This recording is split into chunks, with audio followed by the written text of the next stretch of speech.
And welcome. So I think in about 5 minutes we will be joined by the chairman, so we want to be ready, seated, and ready to go for the chairman's remarks. But I wanted to welcome everyone to the last meeting of the CAC term.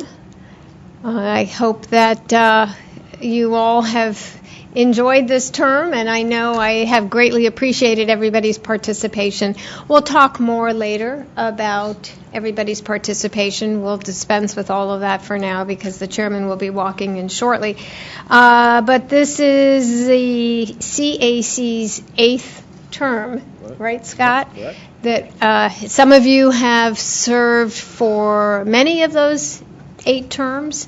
Some of you are new to the CAC, but please know that your participation is greatly appreciated. We have done amazing work in this particular term.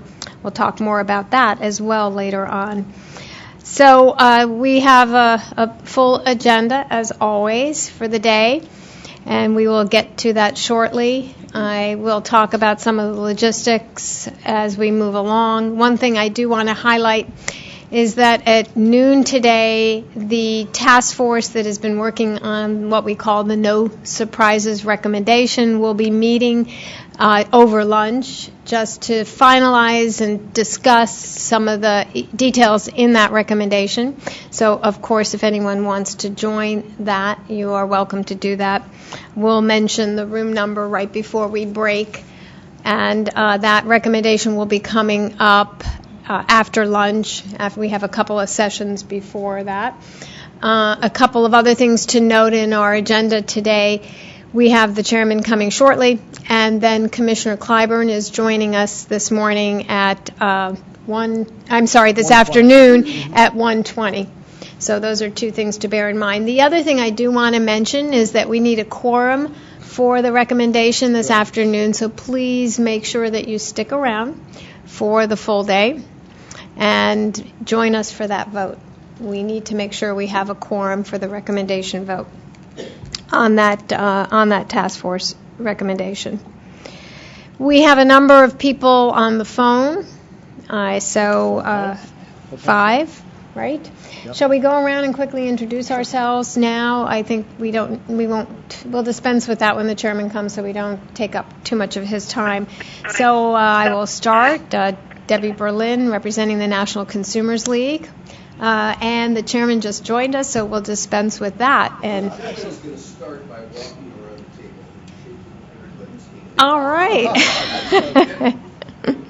It doesn't mean that I'm running for office. But it does. Well, Chairman, you could do that. You could, certainly. What? You could do that. But it does mean Yes. that this is What a is it? Buckeye on the back of his Paul. Hi, Debbie. Chairman, hi, thank you. So I'm doing this because this is the last meeting of the year. I just That's wanna right. Shake everybody's hand and say thank you for what you've done. Thank you. You guys, I could have gone this way. Always go left. That's kind of my attitude.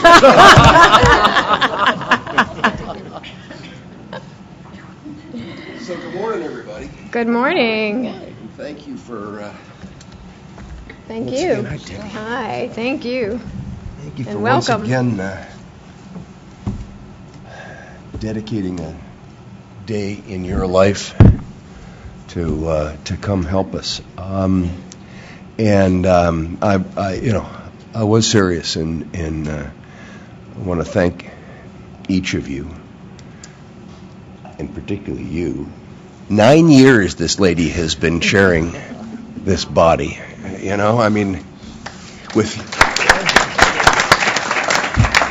Without any time off for good behavior.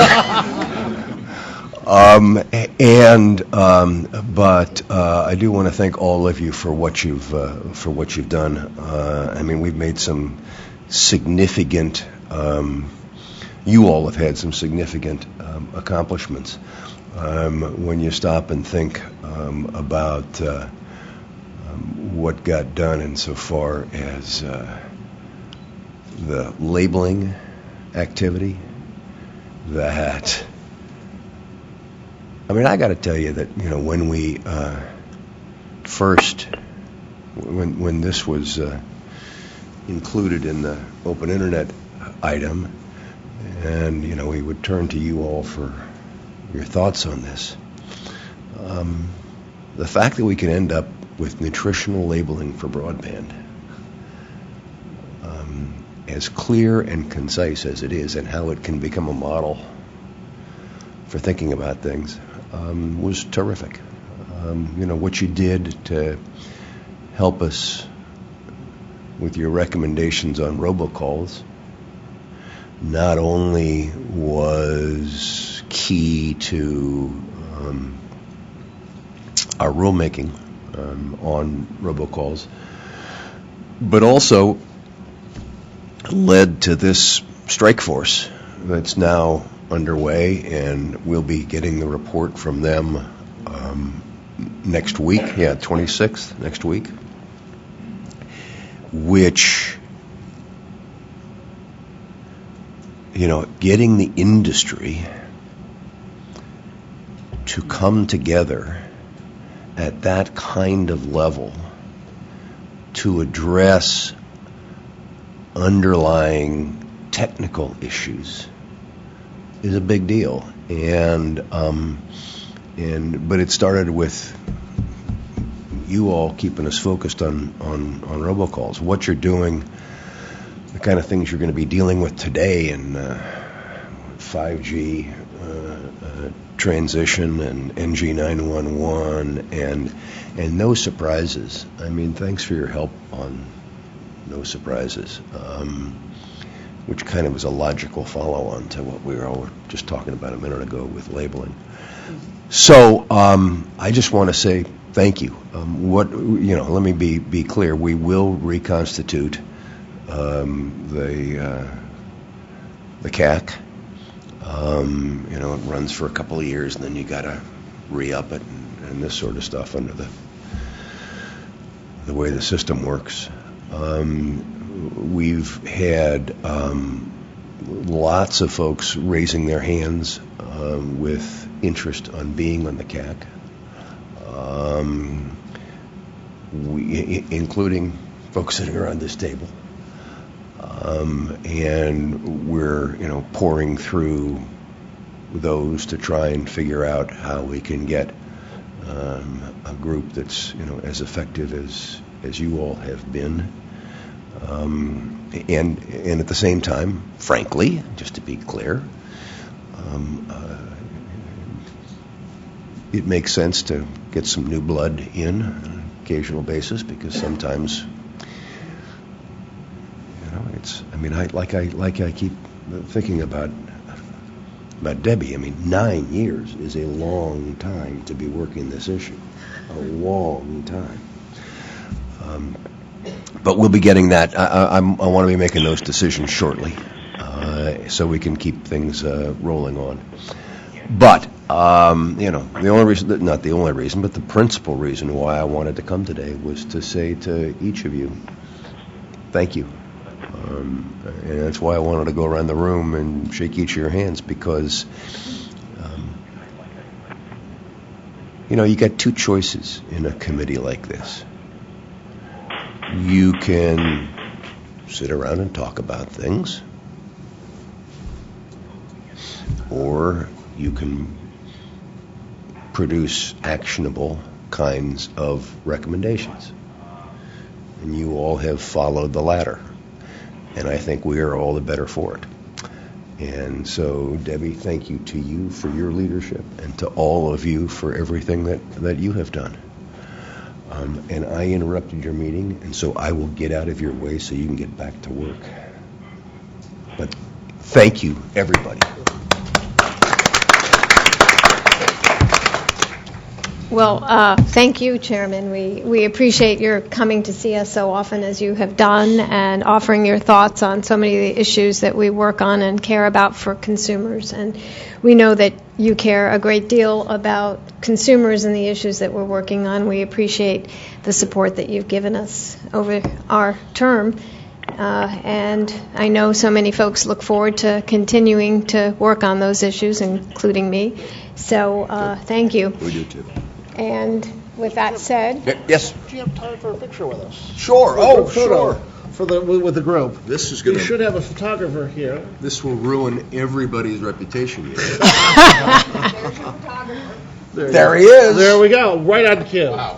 Hey, I planned it that way. So, well done. Well done. so are we going to go step up to the... So where do you want us? How do you want it? Where's the best Over place? here?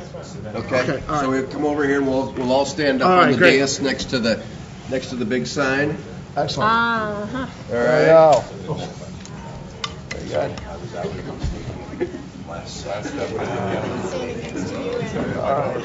Really? She's a grad student. Undergrad and grad. She's, very well.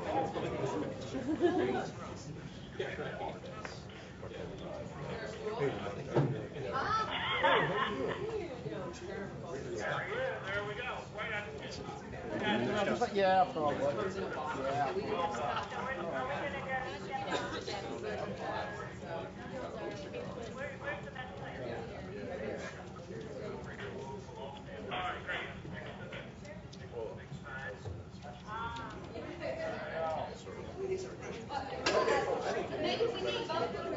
I do too.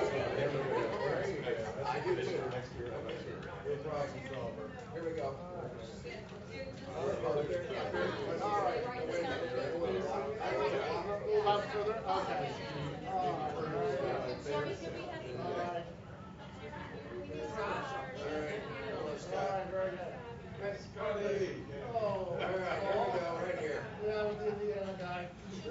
Okay. Let's get confusing here. Let's go this way. Okay. Back down this way? Yeah. Got it. There you go. There you go. Right connection, very good shape.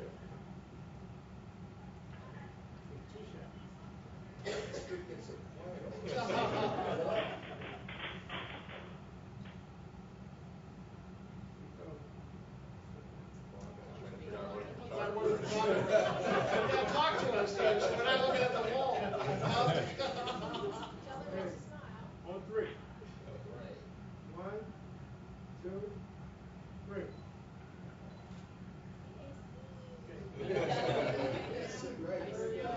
One more. 1, 3. 2, 3. All right.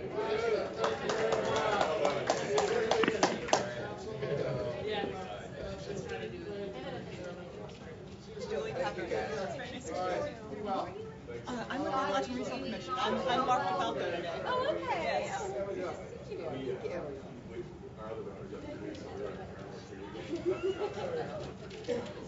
All right. That works. Yeah, that worked fine. And Don't you then, have the leader of the professional photographers take an extra one? Yeah. Just in case they you screw do. up? Absolutely. Absolutely. There you go. Thanks again. No problem. All right. Me, Scott Marshall. Okay. Yeah. Okay. And then I'll talk to you too about copies and that stuff. That's fine. As well. Okay. All right. And what's your name? Aaron. Aaron, thank you very much. No problem. I really appreciate you coming on short notice and all that good stuff. Thank you. All right, good. Thank you. All right. Hey, thanks a lot, Chairman.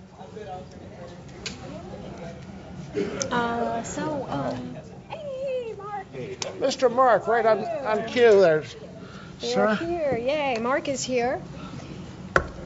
So let's see. We have not introduced ourselves. So if Mark, do you mind if we introduce ourselves? We didn't get a chance Mark to do needs that the certificates, when the by the chairman way. came. Sure. Oh, and you need. So we're going to go around and introduce ourselves, and the folks on the phone don't know who's here. Oh, thanks. And the certificates. Paul has those. Oh, maybe we'll just do that. Right. Let's just. Either way, Yeah, I think that's good. whatever the time. Of course, the people on the phone shove them into the phone wire. Or just go hand fold them up in front of the camera. We need to know who they are. We need to go around though to get the attendance too. Oh, At some point. do we have that sign? We should have it. I don't have it. Ah, All right. we do it. So we're going to move forward with our agenda. That was very nice. Okay, so let's see. We still don't have Larry here from NAB, but while we have a moment, I'll do it again when he gets here, Scott. But I do want to thank NAB for sponsoring today's meeting and supplying our Very generous. breakfast and lunch as always. So thanks to NAB. I'll mention again when he gets here. Let's see, what else can we do here before we start? I do want to make mention of a couple of other things. It's one of those bittersweet moments for several reasons. We have a couple of folks who are making significant changes today. I don't know if you've heard any of this. Paul Schrader, is leaving American Foundation for the Blind. Is it today? Is today your last day? Today is it. Oh, my goodness, Paul. So we want to wish you the best. He's been there for 22 years, correct? Yep. So congratulations on that and best wishes going forward. Ann Berkowitz, some of you have gotten her email, is leaving Verizon. And Ann, you want to tell us about your new gig? Sure. I'm going to work for Somos. They're a registry company. They're responsible for the toll-free administration.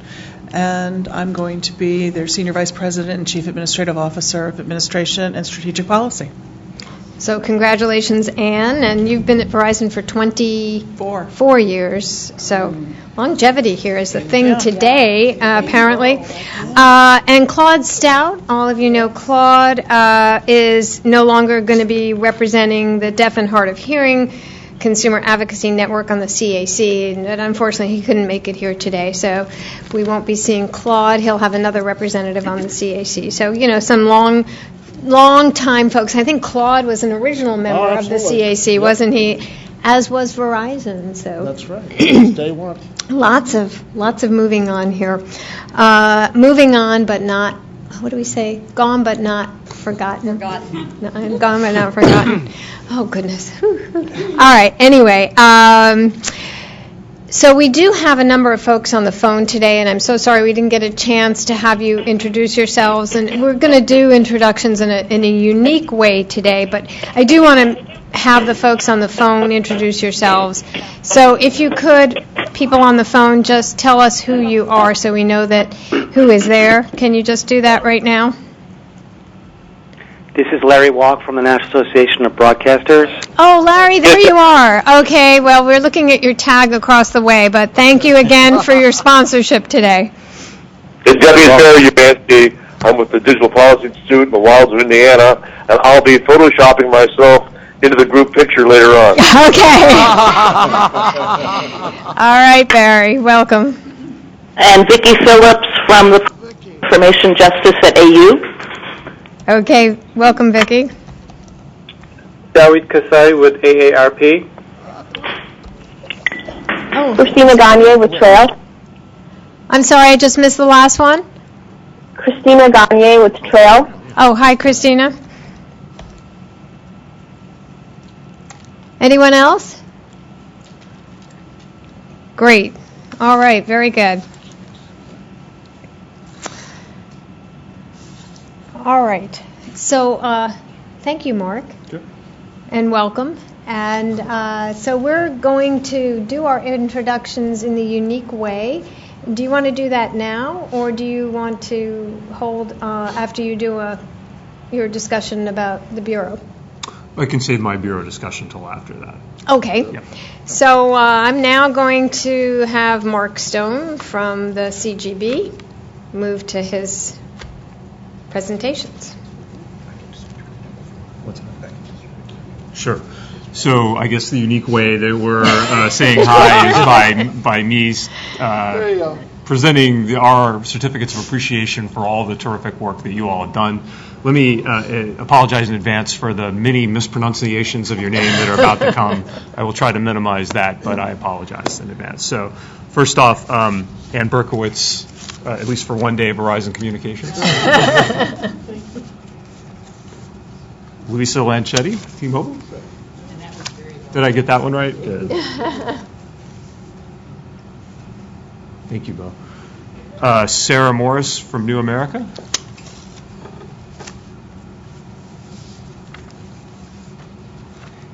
Andy Lomelli, National Hispanic Media.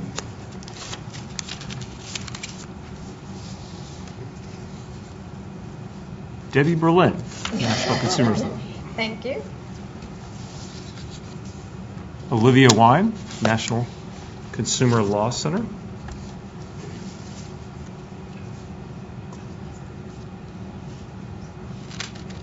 Stephanie Pody, NCTA.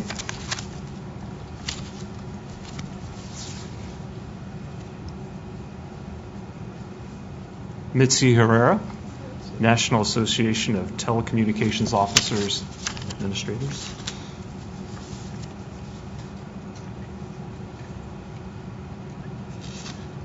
Kenneth Mallory, Nasuka. He's not here, is he? No, he's not here. Okay. He's not here.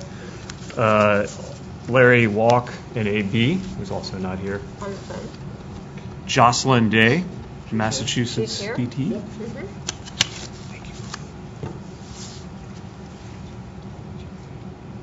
He's not here. Okay. Jeffrey Manny, International Center for Law and Economics, who's not here. Alternate should be here. Oh, sorry. There we go. Not a pronunciation problem, but a presence problem. Irene Leach, Consumer Federation of America. Julie Kearney, Consumer Technology Association.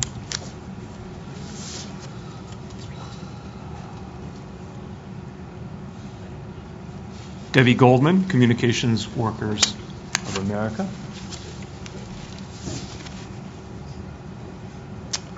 Todd O'Boyle, Common Cause.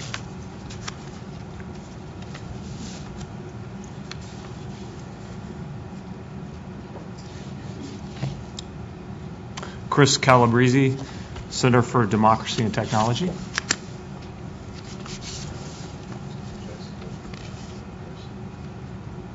Ed Bartholomew, Call for Action.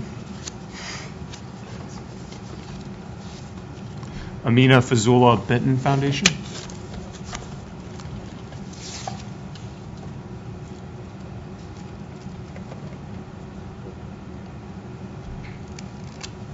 Mark DeFalco, Appalachian Regional Commission.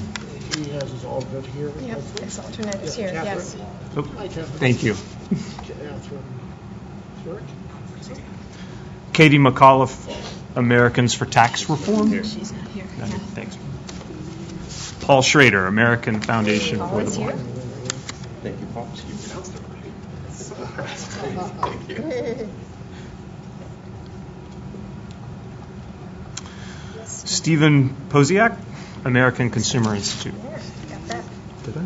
Yeah. Nice. And Corlette Hannon, AARP. She's not here. On the DeWitt is on the phone. DeWitt is on the phone. Alternate. Great. Thank you all very, very much.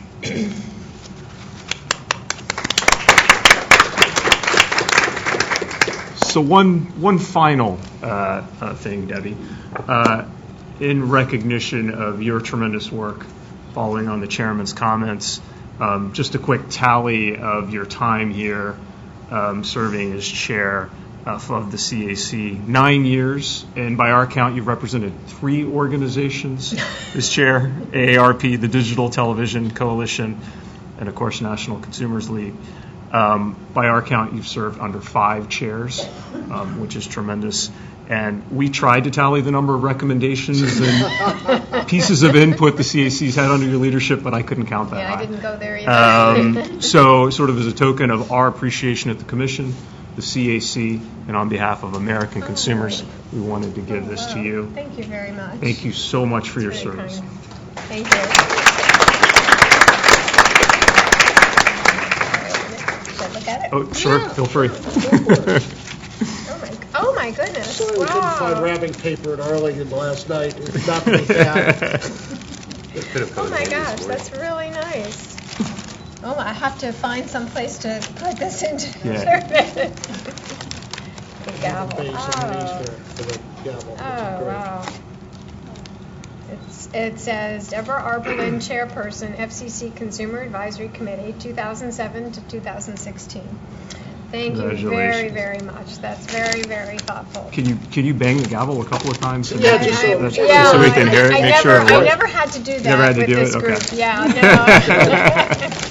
But But you can use it the rest of the day. But should I serve on the CAC again, I think I will probably bring this with me and have a lot of fun with that.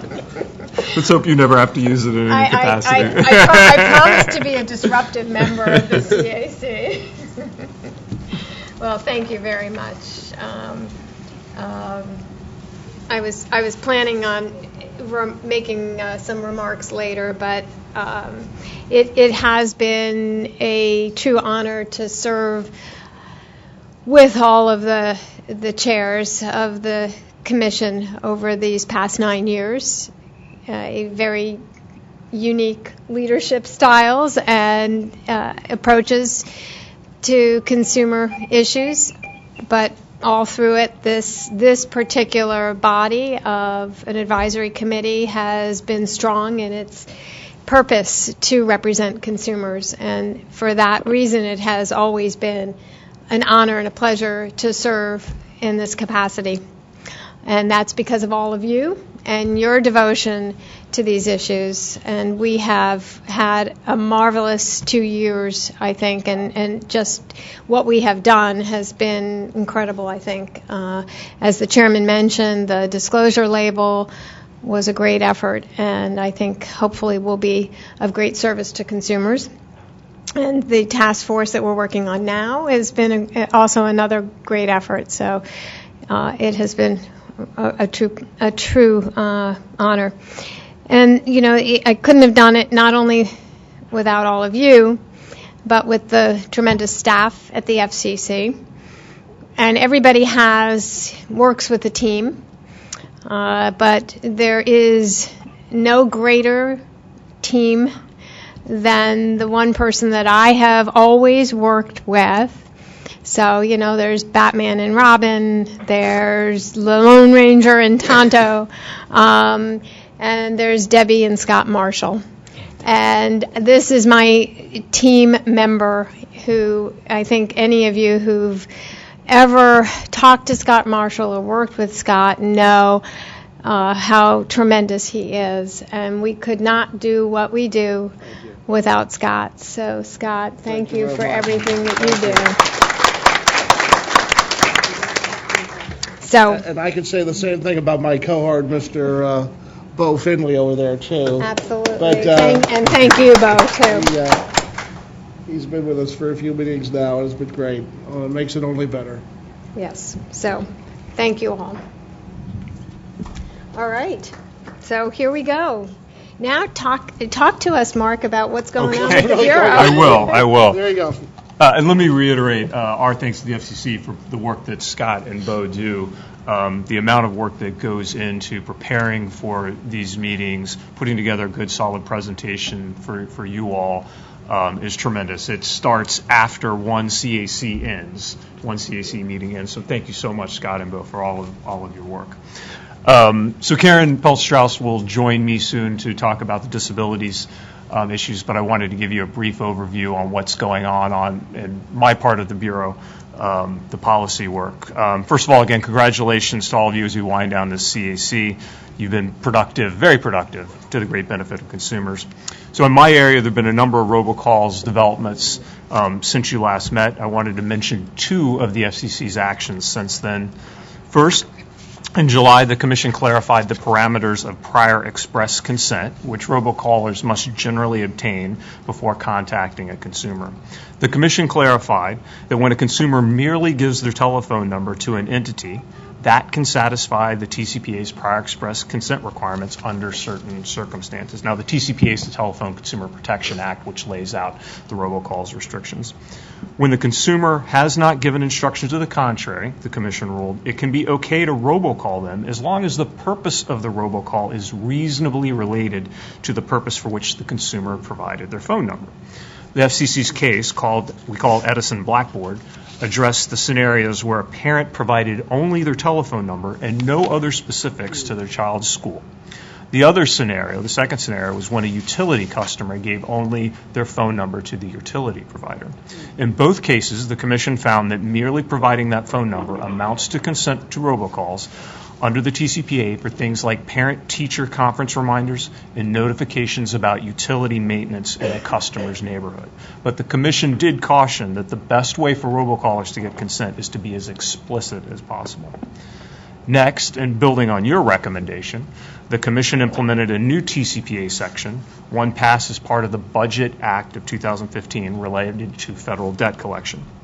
Congress directed the FCC to exempt from the TCPA's consent requirements calls to collect federal debt, things like student loans and mortgages. At the same time, the Congress gave the Commission authority to limit the number of those robocalls and their duration. Congress passed that law back in November 2015 and gave the Commission 9 months to adopt implementing rules. And I'm proud to say we met the mark, in large part thanks to your efforts. Congress directed us to consult with our colleagues at the Department of Treasury as well as we developed the rules. So again, the Commission delivered those new rules by the early August deadline, working not only with Treasury but with other interested federal agencies, including the Department of Education and the Consumer Financial Protection Bureau.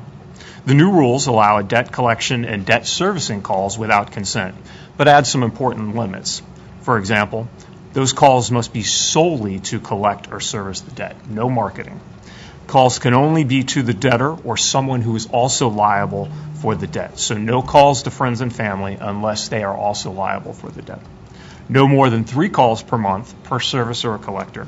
And consumers have the right to stop debt collection calls at any point in time. And robocallers must notify consumers of that right. So finally, apart from these 2 FCC actions, I wanted to mention the FCC's work on robocall blocking. The chairman mentioned earlier the industry-led strike force. So the Commission has made a concerted effort to encourage other ways for consumers to stop the calls they don't want to receive. In our efforts to stop unwanted robocalls, the TCPA and liability around that only gets us so far. It's a good deterrent for robocallers who are responsible, those who want to follow the law and ensure consumers only get the calls they need. But others aren't deterred by the TCPA, those that intend to harass or defraud consumers. So a complement to our TCPA work is robocall blocking and filtering. The Commission held a robocalls workshop last fall to convene providers, third-party developers, and other regulators to talk about the current state of blocking and how it can be improved. Everyone agreed that caller ID spoofing is a key issue that undermines the effectiveness of robocall blocking solutions. Since then, the Commission has called on standards bodies that develop call authentication standards, which really are the key antidote to caller ID spoofing, to accelerate their work on authentication. And as the chairman mentioned, industry has convened a robocall strike force, not to be confused with a task force. We always try to keep those straight. That's led by AT&T, which is developing a plan to be delivered later this month to accelerate better robocall blocking solutions. So we're looking forward to that. And with that, that's my update. Okay, great. Thank you, Mark. Let's take questions now, if folks have them for Mark, and on what he's mentioned or anything else you might want to ask. Amina? Yeah, raise your hand and then they'll recognize you there. Give it a try. So I had Amina Fazlul with the Benton Foundation. I had a quick question about the digital inclusion plan. I don't know if it's part of your bailiwick, but I know that the CGB will be working on that and preparing to finish it by December. So Digital inclusion? Yeah, so it's actually Lauren Wilson in our bureau. I know she's working along with folks in other bureaus feverishly on the plan. And I think things are going well on that front, but I can give you more specifics later. okay, thank you. Sure. I had a question about the TCPA changes and the sort of reasonable expectation parameters that were set up. Do those calls still have to include some way for the consumer to opt out, so to speak, or to, like hit one if this isn't actually you, or something like that as part of those sort of school board type phone calls or things like that? Sure. So the calls related to Edison Blackboard, which generally relate to school calls and then as well utility calls, they, along with TCPA calls, generally allow the consumer to reasonably revoke consent, which is basically the same as opt-out. The Commission generally has not prescribed a method for that, has not said that a robocaller in all cases has to allow a consumer to just hit one to opt out. In certain specific cases, though, it has. For telemarketing robocalls, the Commission has said there needs to be an interactive opt-out means. So writ large, TCPA, there's no requirement for that sort of automated process. It's just the consumer enjoys the right to reasonably revoke consent. But for certain subsets of TCPA calls, including telemarketing, it has to be that easy.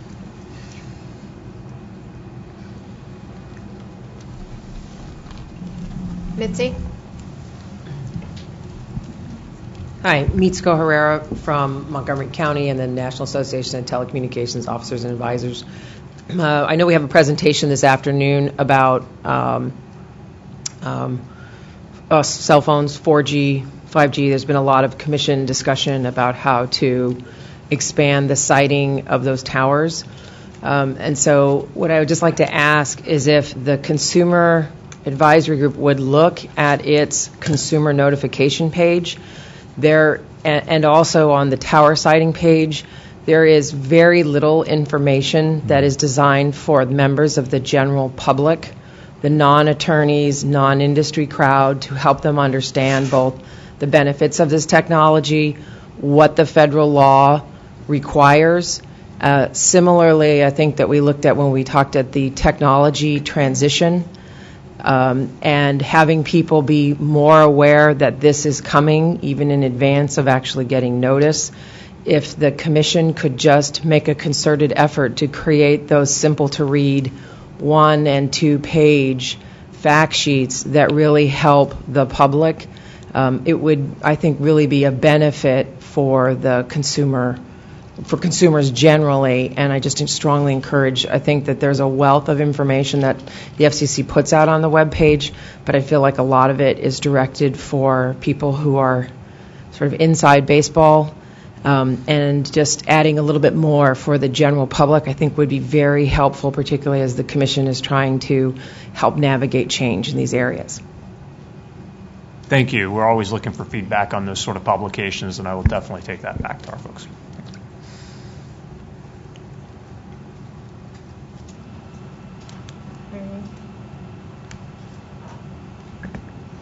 I'll just second that and tell you that as someone who's been dealing with things from another agency, the standard language that appears doesn't, if you're not in the midst of things, it often doesn't really explain what's going on, and it doesn't make it so that you as an affected person can participate and feel that you're being respected and so forth. And so I think she's 100% right that that's something that you all could do that would really make a difference.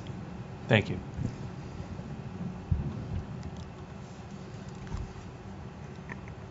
Anyone else?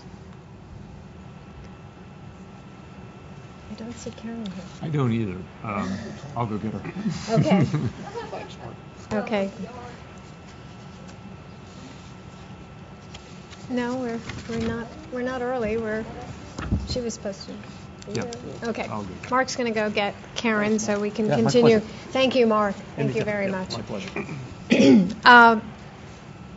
So one other thing I did want to make note of in the commendations section of this meeting is that many of you may have remembered someone who was a real help to the CAC over the years, Betty Lewis, who worked with Scott and I'm trying to remember, when was it that Betty left the commission? Just prior to the June meeting. Oh, was it? Left in May. Left in May.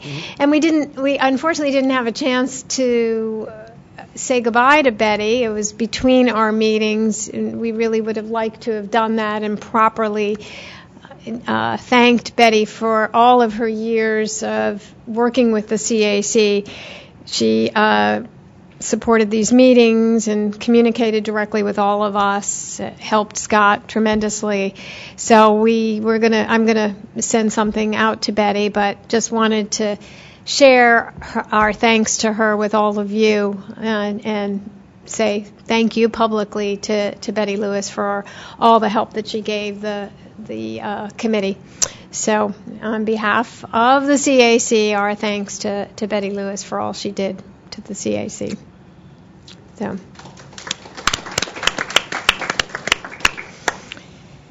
Scott, anything else that you want to mention while we have a few minutes waiting for Karen? Logistics? Let's see. We're gonna take a break after Karen, so we don't want to break right now. No, we don't want to break right now. Just to reiterate, we really hope you can stay with us for the duration today, because we do need to have a quorum for our recommendation this afternoon, and I think that consideration is at 1:50. But beyond that, I think we'll wait a few minutes for Karen.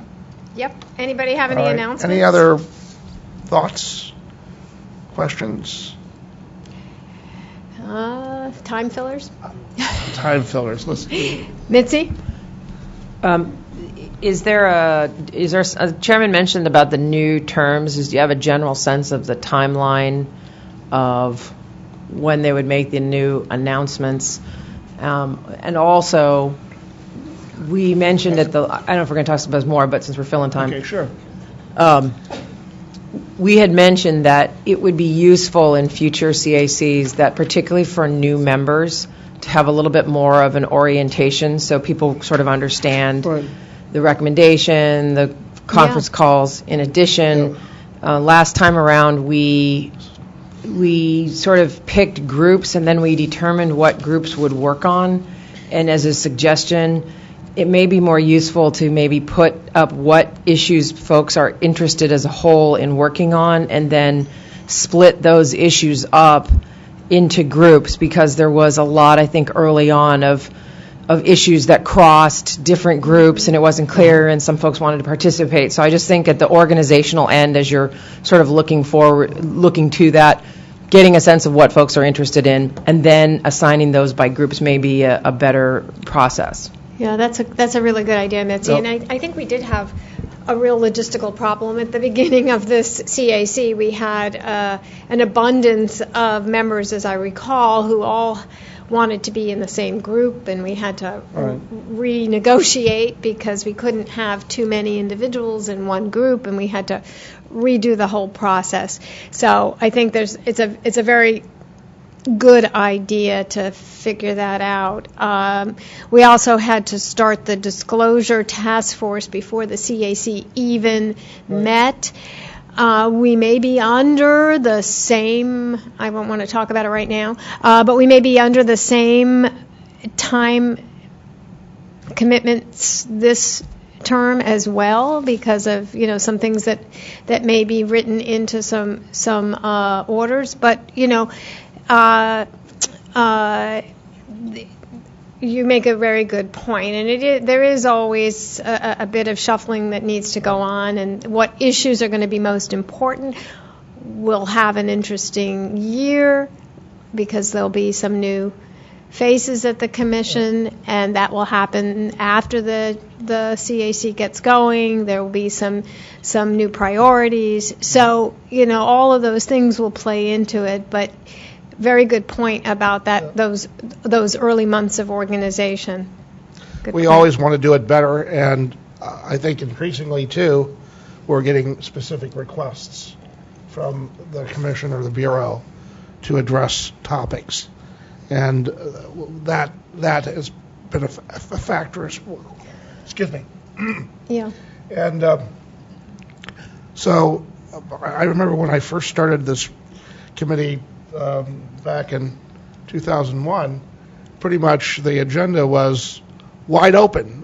We didn't get requests from the commission. Kind of floundered a bit. And it's very good that we now do, because Yeah.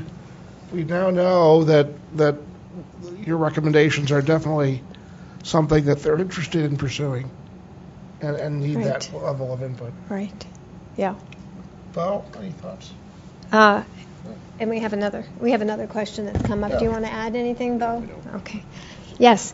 This is just an Do you want to raise your hand and pull the mic? Make sure you're on there.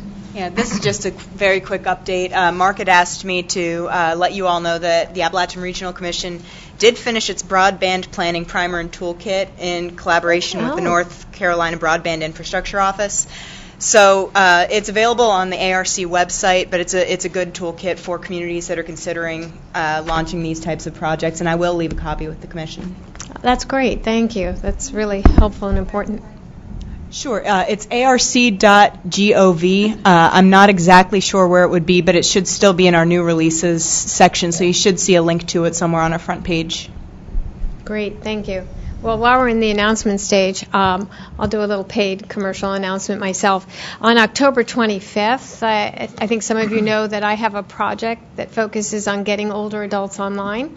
And I'm having a program on October 25th in the morning that's going to focus on programs that are getting broadband to low-income consumers, older adults, and Commissioner Pai is going to be speaking. Deputy Secretary of HUD is invited to speak, and then I have a panel. AARP is on there, and some companies as well talking about the programs that they have for low-income consumers. So it's at the National Press Club at 9 o'clock. And I hope that if you haven't already received an invitation, which went out yesterday, I'd be happy to share that with you if you get in touch with me, and I'd love to have you join us. It's free, so hope you can join us. Could we pause and see if anyone on the phone has a question or comment? Okay. Anybody on the phone? I promised them That's why I wanted to pause, to make sure that if they had a comment, they had an opportunity to raise it. Not a problem. Okay, so, yes, Mitzi? Because you had mentioned it, I just wanted to pass on a special shout out of thanks to all the people who volunteered their summer on the billing disclosure. I think that was probably one of the biggest projects that we took on, and there are many of us who kind of followed at the sidelines and weighed in occasionally, but there were many people who met every 2 weeks in this building, and I want to just give them special recognition. I also like to, I know for the committee chairs that I worked with in particular, with the work that Ed Bartholomew, that Steve Posiak, that Amina, and that Olivia had worked on. I think they did a lot of yeoman's work of herding cats and bringing diverse viewpoints together. And as always, to Debbie Berlin, I think that you have been a voice of calm in the storm of many different competing interests. And so I just wanted to actually just pass out special thank yous to those folks. Thanks. Thank you, Mitzi. Well said. Thank you.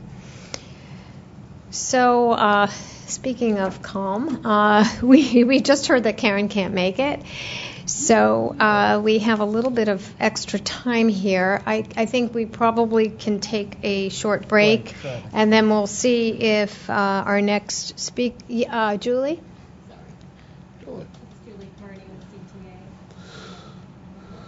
Not yet. Put your hand up again. Raise your hand up, yeah.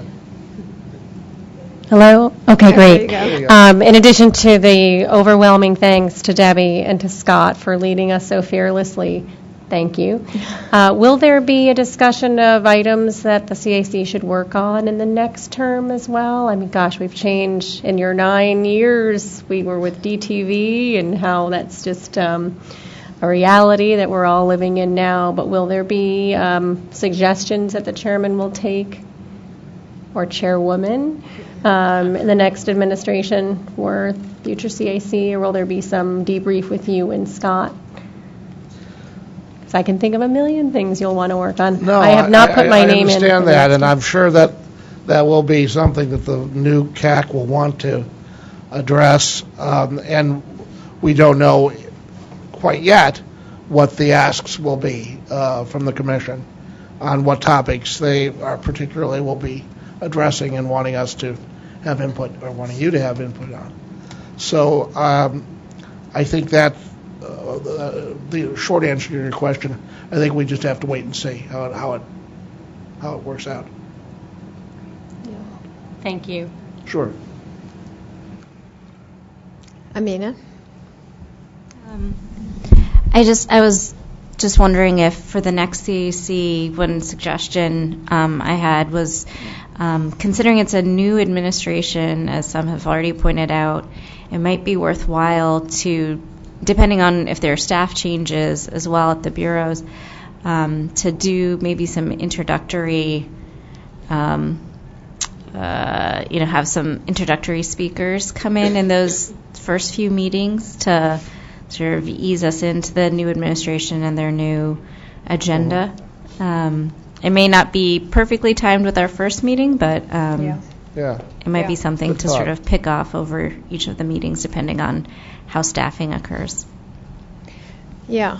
So all good points. And for those of you who've lived with changes after an election, and I know there are many of you around the table who have lived through that, it takes a bit of time before things settle down. And we don't know when there will be, significant changes. So I think you're correct in saying the CAC will probably meet before there are. Before it's all cleared up. Yeah, I'm before sure. there are changes of any significance. And before there are new priorities, before there are, clear directions. So it may take a while before all of that is more clear. And, so it should be an interesting time. It should be an interesting time for so many reasons. But we will, I think the CAC will figure some of that out over the course of the next 4 to 6 months is what I would think, right, Scott? And should have some issues that will carry on. And, that's what makes this, thank you, Bo. Change of plans. Karen's coming down. Okay. Oh, okay. Ooh, hey, this is great. And I think, that's what makes this meeting sort of difficult as well, because we don't have, we're not doing breakouts with our working groups. We can't do that, obviously. So, we don't know exactly what issues to put forward for the next CAC right now, for example. But there are some issues which Scott and I tried to determine would be topical for going forward to look at. Some issues which we know are ongoing, but all being for the most part, there's a lot that's not quite clear, and it may take a little while for things to become clear.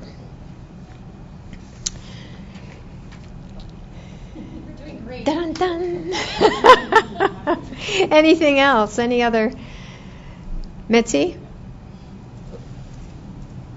So I would, just if we're looking at new suggestions, two things. One is that when we have the presentations, I know we have a limited amount of meetings that we have, and we try to pack as much in. But I think that oftentimes, particularly on some issues, there was more back and forth that the members wanted, and it was sort of a short time window. So where you have some of those issues, it might be better to allot a little more time, or to have a pre-meeting, if you will, where members of one specific working group could hear the presentation and field those questions, so that in the presentation to the larger group, there could be more of some of that information provided in there. I think there were several times where we asked questions and there were things of folks to get back to us. I think it just, in the manner of work, sometimes it happens and sometimes it doesn't. But one of the things is that as a group, we're trying to bring the interests of consumers to the commission. And so it's useful to have time allotted in there to actually get feedback from those consumer groups, and to not structure the time as much so that it's intended to be a one-way presentation of information from the FCC to the groups. And I know that's tight because of the different time and you're trying to fit a lot in there, but I just wanted to pass on that suggestion as well. Thank you, Mitzi. Okay. Want to take a 5-minute break? Let's take a break and play. So I don't want to leave the room because Right, if Karen does, she is on her way down. So we don't want to leave the room because that'll set our schedule all off. So let's just, take a checking your phone break and in your seats. Yes. Oh, people are leaving. No, Okay, stay in the room. Coffee break. Muffin break. Okay. Get hot coffee. He's going to bar the door. Right. She'll use the gavel. Yeah. Yes, I could. Yes. I like that. That'd be great. You can use that on my grandchildren. Really wander over that way, but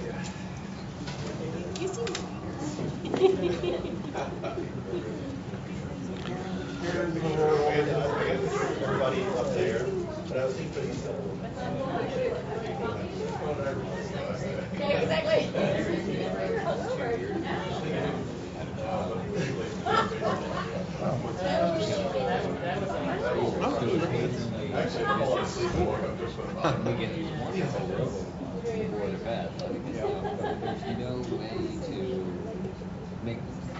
Well, you could sue. Yeah, well, yeah, I could sue, but I don't care. Scott, just adding that presentation that just came in. I'm sorry, another PowerPoint from whom? 11:30. Okay. Yeah. Yep. On MG 911.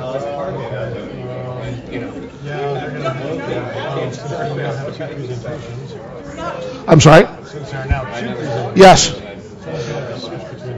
Well, Hanley will be here first at 10:45 for the Lifeline. Right. Yeah. So if you put that one up first. Right. So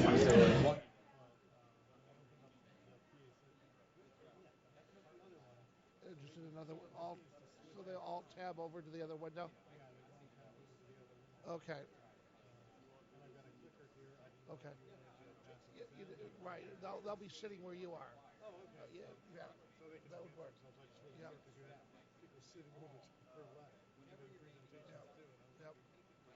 If they're using the computer, they'll probably be sitting right where you're sitting. Yeah. It's always done previously. Yeah, just let PSHSP know they need to alt tab. Okay. Okay. All right. Thanks, Jeff.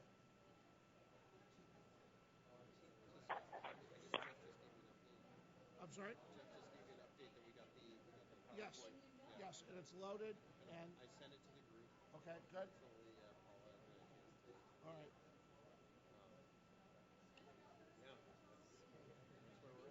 Good. All right, great. Thanks.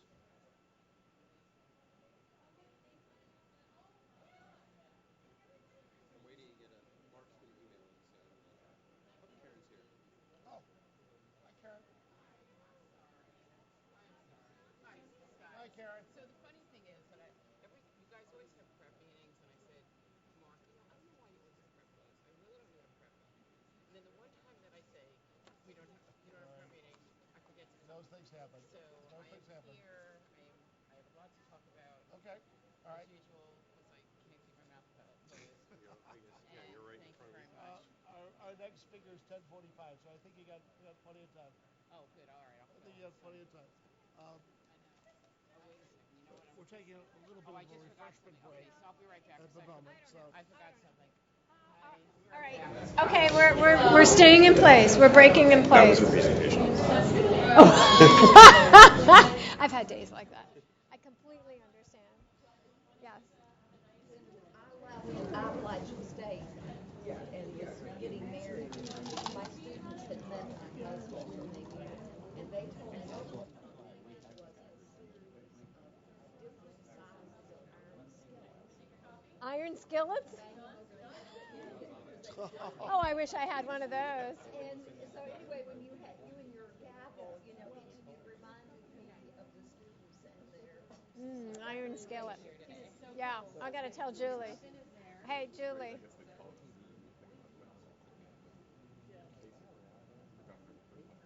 An iron skillet. That's what I was missing in my marriage. An iron skillet. No. John Kasich stole my girlfriend. It's all these wacky things that the Democrats did. Ed appreciates my level of humor. However, good is it? Uh-huh. I've never wasted them On your husband? Oh, that's a shame. Well, I wouldn't want to break the skillet. oh boy. Okay, I'm not going to go there.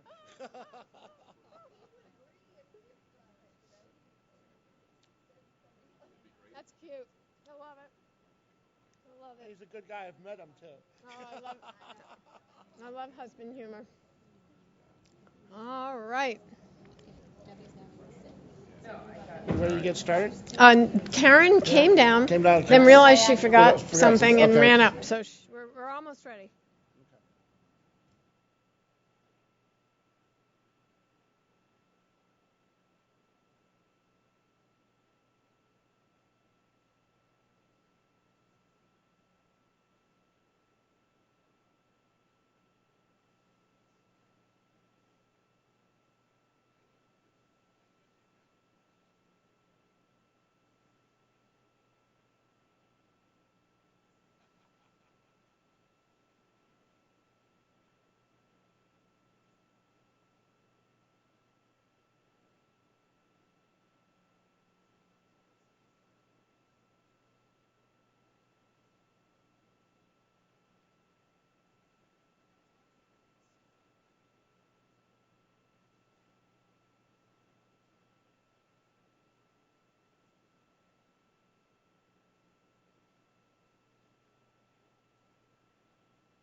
And I'm sure I'll be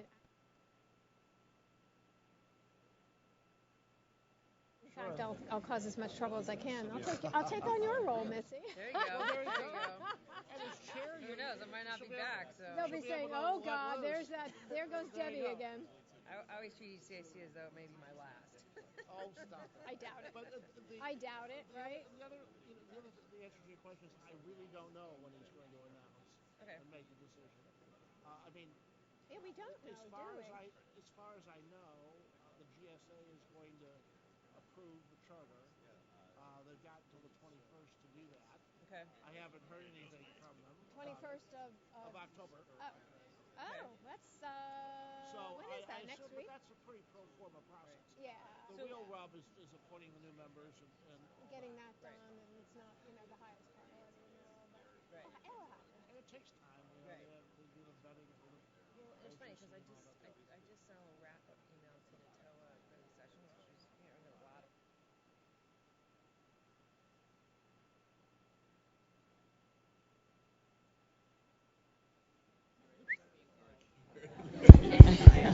I'm sorry, I didn't mean to whistle at you. I just we've. I'm glad I could make it. It's a crazy morning. Oh, I know. All right, everyone. We're going to reconvene. Right. Karen is here. Thank you so much, Karen. Sure. Hi, everyone. It's great to see you again. Seems like yesterday, these meetings. It's funny because every time we have these meetings, I have to scramble and figure out what we did since the last time we saw you, and it really does feel like I just saw you. And then I look at all the things that we did, and I'm very proud to say that we've done a lot. I always think, well, I don't really have any new things to talk about, but actually I have quite a lot. So I'm going to get to it. And I want to start off with something that we're very, very proud of, and that's our Cognitive Disabilities Project. Some of you may have seen that we released a white paper earlier this month, October 6th. It was released, and the chairman gave a presentation at the Coleman Institute in Colorado to announce its release. The paper goes into depth on the needs, identifies the needs of people with cognitive disabilities, specifically the communication needs, as well as discusses a lot of features that actually already exist in a lot of devices and equipment that is for sale to consumers that address these needs such as difficulty with attention, difficulty with processing, the need for alerts. There are just a lot of different components on devices that provide, things like reminders, or you can reduce the complexity of devices to make it a little bit easier to use them. It's very worth reading, because one of the things that we enjoyed in this project is that we learned a lot as well. And I think that industry learned a lot as well. They learned about products that other competitors have, and consumers learned as well. And so this is just really the beginning of our effort for this particular community. We're going to be following through. One thing that we did learn was, even though a lot of these features exist, a lot of people don't know about them, and a lot more can be done. Accompanying the white paper was a set of best practices that industry and consumer stakeholders put together on how to address the needs of people with cognitive disabilities in designing and developing communications products. And that was approved by your sister advisory committee, the Disability Advisory Committee, here at the agency on September 22nd. And the DAC, as it's known, has approximately 40 members. We are also accepting additional sign-ons to that document, and more to come on that. But we're open to having any entity that would like to sign on to those best practices to do so. Maybe I can send Debbie and Scott the link, and they can share it with you, because we'd really like to have a lot more entities sign on. There's also a Coleman Institute pledge that the chairman signed on to, a very similar type of pledge that talks about the importance of considering the needs of people with cognitive disabilities in the design and the development of ICT, or information and communication technologies. So that was front and center in our most recent activity. The other very recent thing that we did was we sent to Congress our biennial report on the CVAA, the 21st Century Communications and Video Accessibility Act. Every 2 years we have to tell Congress how well the act is performing, how well people in the community are getting the accessible equipment that they need. And we had a very good story to tell this year. We had a good story to tell 2 years ago, but it gets even better every year. The industry has done a good amount of work to make their products and services accessible in compliance with the CVAA, and we really appreciate that and thank industry for its diligence and concerted efforts in making this happen. The report did notice that there is still a grouping of devices, largely that fall under Section 255 rather than the newer Section 716 of the CVAA, that are mostly used for feature phones. Basically, well, let me rephrase it. It applies mostly to the lack of accessibility in those very traditional feature phones, not the smartphones. We kind of jumped over those phones, and a lot of people use smartphones, but there are still people that need those feature phones, those very basic phones, and they're still lacking in accessibility. At least that's what the report says, based on feedback. As you know, the report is the product of comments that come in. We have 2 rounds of comments, one generally to get input, and the second one is comment on our tentative findings.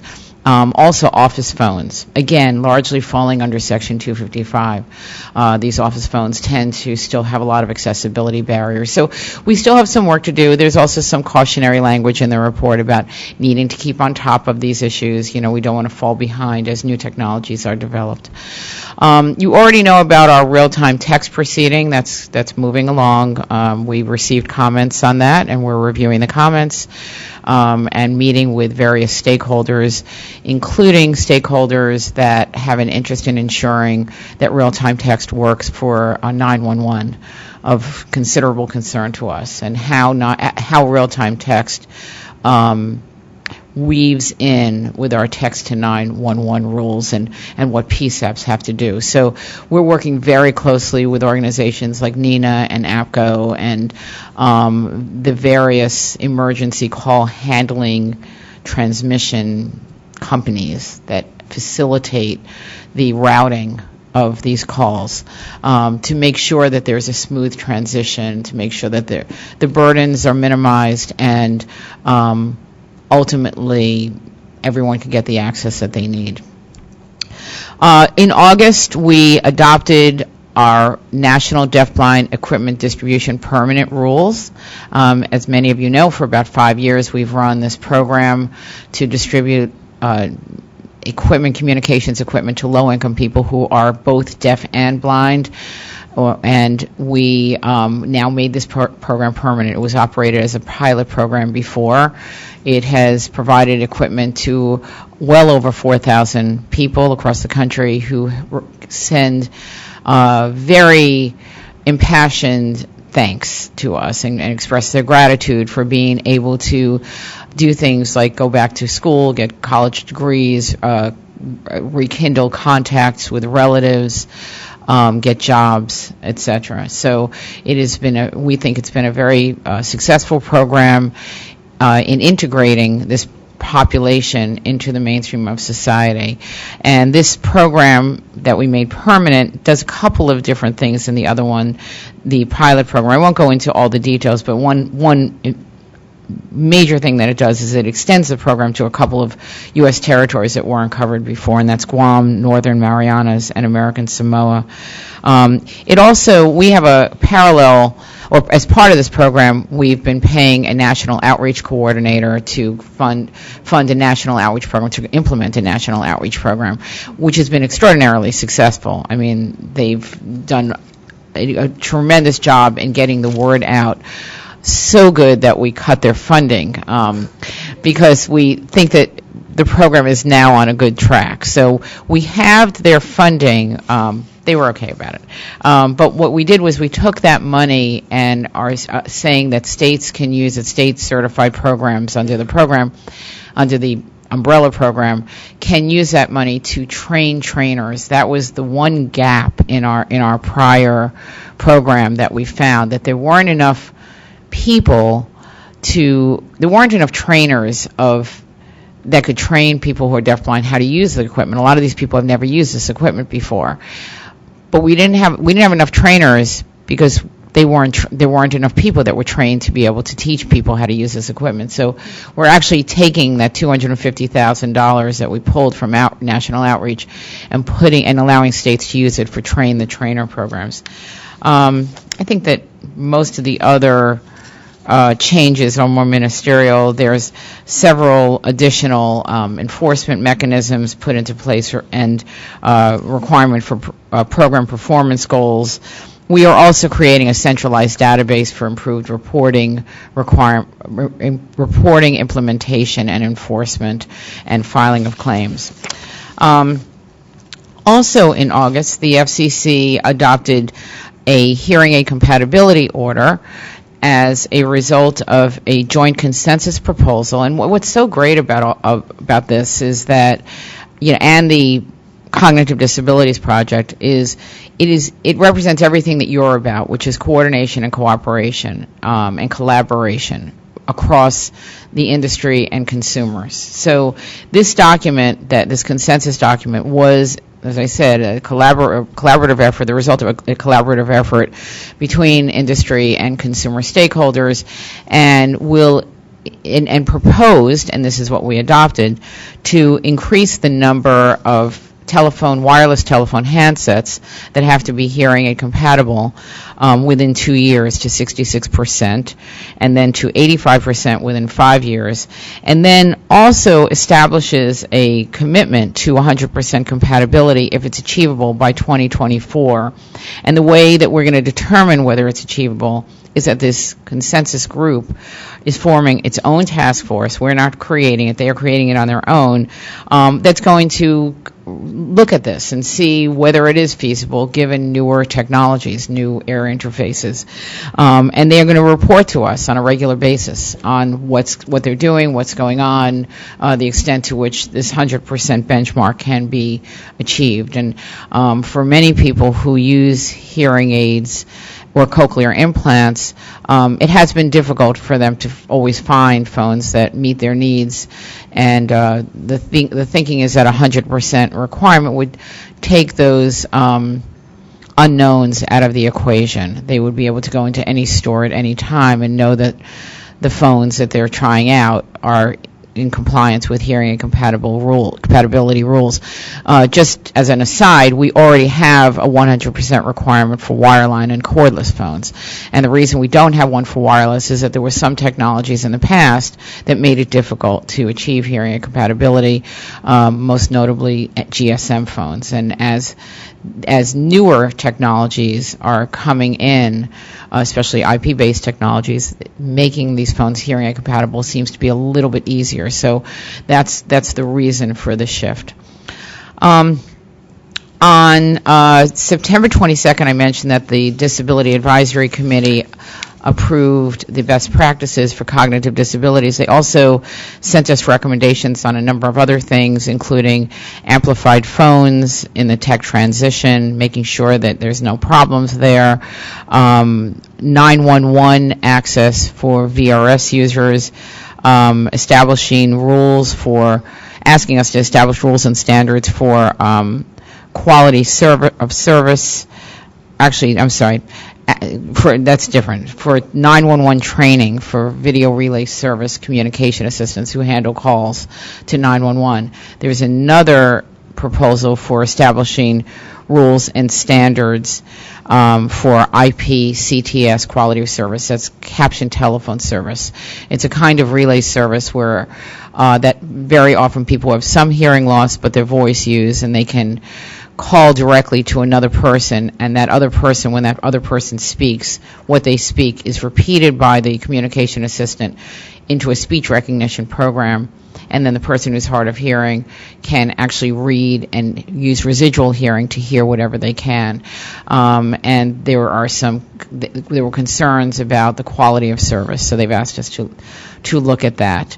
And I think I've already told you that in June, they also had a recommendation on HG Voice, asking the Commission to consider the benefits that high-definition voice could have for people with disabilities, and to explore use of this method in the tech transitions.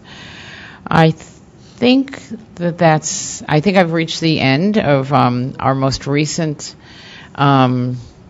accomplishments. We have a very busy fall ahead of us, and I hope to have more things to report the next time I come. Thank you, Karen. I see Paul has a hand up, and then we'll check the phone for other comments. Paul? Thank you very much, Paul Schrader with AFB. I just want to take a second to say, as we wrap up this CAC, and of course I wrap up my time at AFB, that it was 20 years ago that we passed the Communications Act, Section 255, and the captioning requirements, and what an extraordinary run.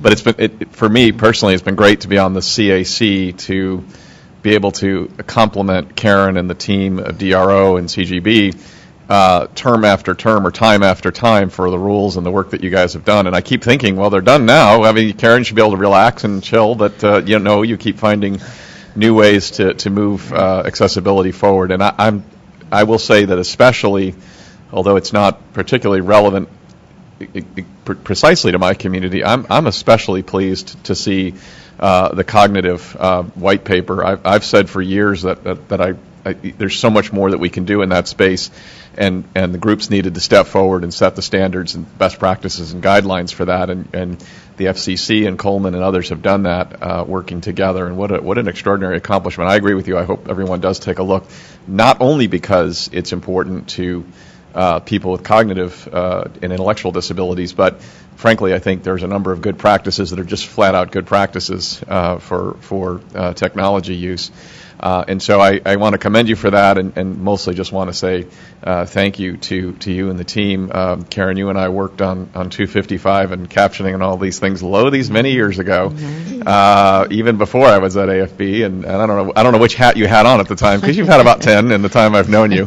But it's been a great run, and it's been great to see the way not only you helped craft the language, but stuck yourself with all the requirements that you had to implement, and then made it happen through dint of extraordinary work. So I just wanted to say thank you on behalf of the disability community once again for all of that effort. Well, thank you, Paul. Right back at you was all I could say. And as Paul mentioned, we've worked together for about 20 years. It's hard to believe how time flies. But as I've mentioned before, these things don't happen in isolation. They're teamwork, not only teamwork by all of the people at the agency. Again, this has been a most extraordinary experience for me working in this agency, working under Chairman Wheeler and prior to him, Chairman Janikowski, who both have exercised such commitment to these issues and enabled us to adopt the rules and orders to expand accessibility, but also because of the extraordinary assistance that we get from the community, and especially you, Paul, for all these years. When we put out requests for comment, when we create committees, when we go to you and say, we've never created a deafblind program, we don't know what we're doing, you've got to help us. I mean, there's always people there to help us. I mean, that's just an example of something that we started, 5-6 years ago. We had never done it before. There are so many things we had never done before. The evolving technologies are continuing to present challenges. Yes, I like to think that one day I will be able to say we're all done, but I've come to the conclusion that that's not going to happen.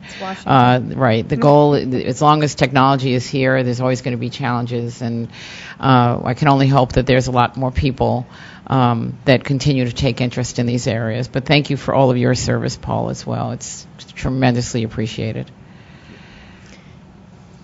So I just want to add my thanks to Karen for everything that you have done for this community, and the recognitions have been coming for Karen. And I just want to mention, if you were not at the National Consumer League dinner just a few weeks ago, was it? Just a couple of weeks ago, the National Consumers League honored Karen with an award, much deserved award, and long deserved award. So I just wanted to mention that we honored her, and we appreciate the work that you have done. Thank you. I appreciate it. And again, I share that with so many people.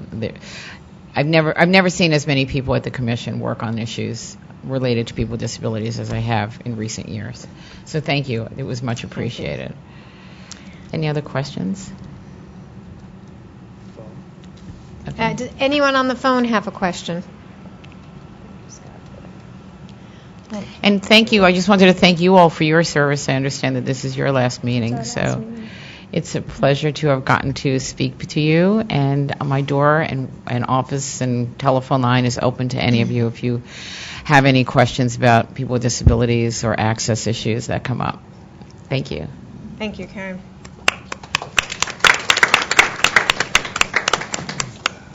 Okay, we are going to take a short break now, and then we will welcome our next presentation shortly. So it is 10:38, so let's try and be back at 10:45 to keep us on schedule. Thank you all.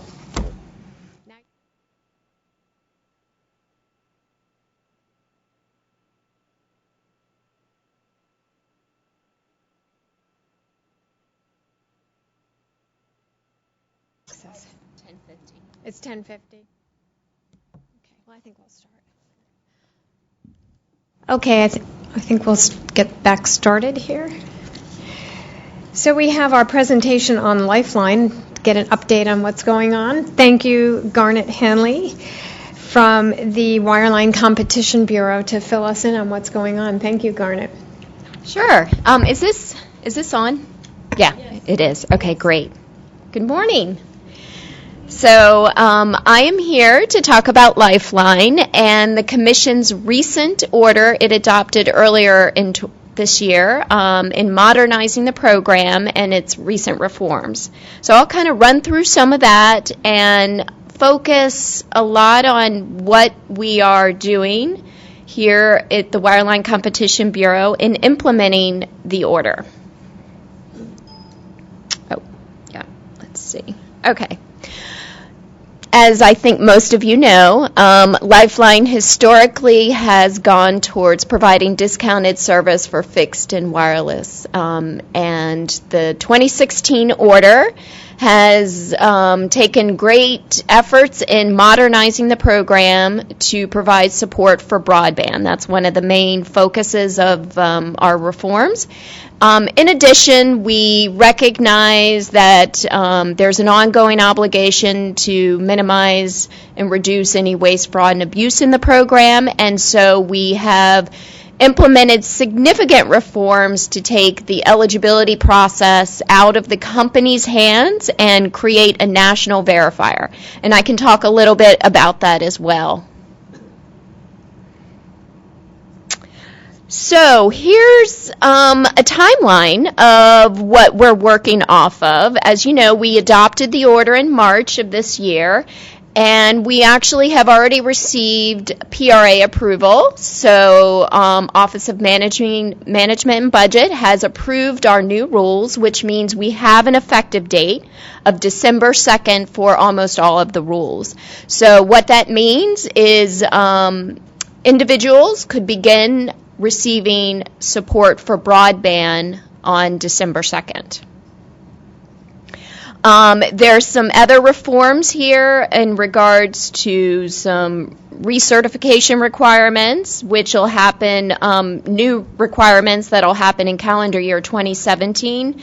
as well as some work that we're doing to implement what we refer to as the National Verifier.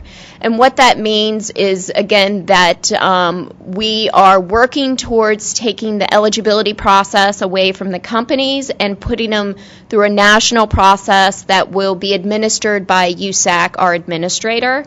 And it's quite an undertaking. So, but we're working through the process, and we're so far meeting our kind of threshold benchmarks, and I'll talk a little bit about that through the presentation. So, as I said, historically, Lifeline provided support for voice service. We are now going to be providing support for broadband. So, a consumer can get standalone voice, broadband, and or bundled services, and the support amount could go towards all three of those. There will be, for high cost, I can talk a little bit about this, but I imagine, it's a very kind of weedy issue, but just so you know, eligible telecommunications carriers will have the option of providing the broadband, but high-cost recipients, high-cost ETCs, in those geographic areas where they receive high-cost support will have an obligation to offer the Lifeline-supported broadband. So, we're putting out some materials to talk about, the types of high-cost funding and so forth, and where that obligation will apply. And then, throughout the country, Lifeline-only ETCs will have the option of providing the broadband. So another major reform that we implemented is minimum service standards. So, and this is, this is a significant change in the program for us. Come December 2nd, there will be minimum standards for voice, for wireless service. It'll be 500 minutes, and as you see from the chart, each year thereafter it increases. And you'll also notice for the data component that the amount also increases. So in order for a company to receive the subsidy amount, which will continue to be $9.25, they need to meet these minimum standards. You'll notice for the voice side of it, it does phase down. But we're several years away from that. And of course, there is an exception for the voice side where if they're the only ETC offering voice service. And if anyone has any questions as I go through this, I welcome any questions to make sure everyone understands, or if there's nuances you're not sure about in regards to some of the reforms. So another component that we're going to require within the program is that going forward, come December 2nd, that any new devices that will be given through the program will need to be Wi-Fi capable. There's also a hotspot requirement in that the new devices, at least one of them come December 2nd, will need to be hotspot capability. So again, these reforms will be kind of implemented, higher thresholds each year, as you can see from the chart. But the Wi-Fi capability will come into effect December 2nd for new devices, for new enrollees in the program. So the Lifeline providers. So as I had said, eligible telecommunications carriers in order to receive the support for providing voice and broadband, a company needs to continue to be an eligible telecommunications carrier. So we have, through our recent reforms, created what we refer to as a Lifeline broadband provider designation process. It is new to the program, and again, it will be effective December 2nd.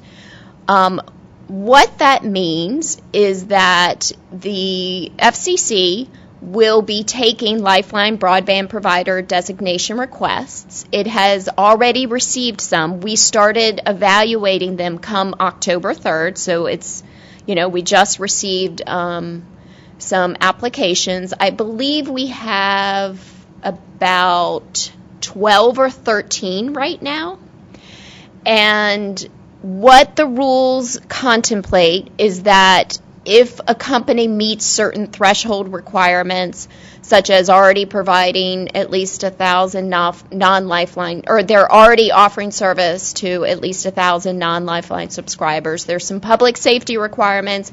There's a few others. But if they meet these standards and there's no enforcement issues and so forth, that they can be subject to a 60-day streamline period. And so if, let's say they filed on October 3rd and there's no problems in regards to their application, it's automatically granted 60 days after that. And then in terms of process, they would submit the designation to USAC. USAC would assign a SAC, which is a study area code, and they could then begin offering service within the jurisdictions where they were designated, and then, they would go through the same procedures as other ETCs have in the past in terms of submitting monthly forms for reimbursement and so forth. So as I had indicated, we currently have about 12 to 15 of these right now. And they're specifically for offering broadband support, Lifeline-supported broadband. We're evaluating them. We're planning to put on our website a list of these applications so that all interested parties are aware of what we've received. Although I make note that companies are required to file these in ECFS under docket 09197, but, we recognize some parties might have trouble maneuvering around our comment filing system. So, so we're trying to make it as easy as possible, and so we're, trying to create this web page. We want to encourage interested parties, states, and so forth to file comments, whether it's in support of or to raise some concerns regarding a particular entity that has a pending Lifeline broadband provider designation request. So we do recognize the importance of doing this. So we're trying to put this web page up. It'll have the date that the company filed, whether or not they asked for the streamlined period of 60 days. And the jurisdictions, we'll try and provide some clarity around that. We're still working through some of the details, but and we're trying to get it up as quickly as possible because, again, we recognize that it's important to hear from interested parties regarding pending applications. So, and again, once these are granted, the company goes through the administrative process with USAC and then can begin offering Lifeline-supported broadband in the markets where they are designated.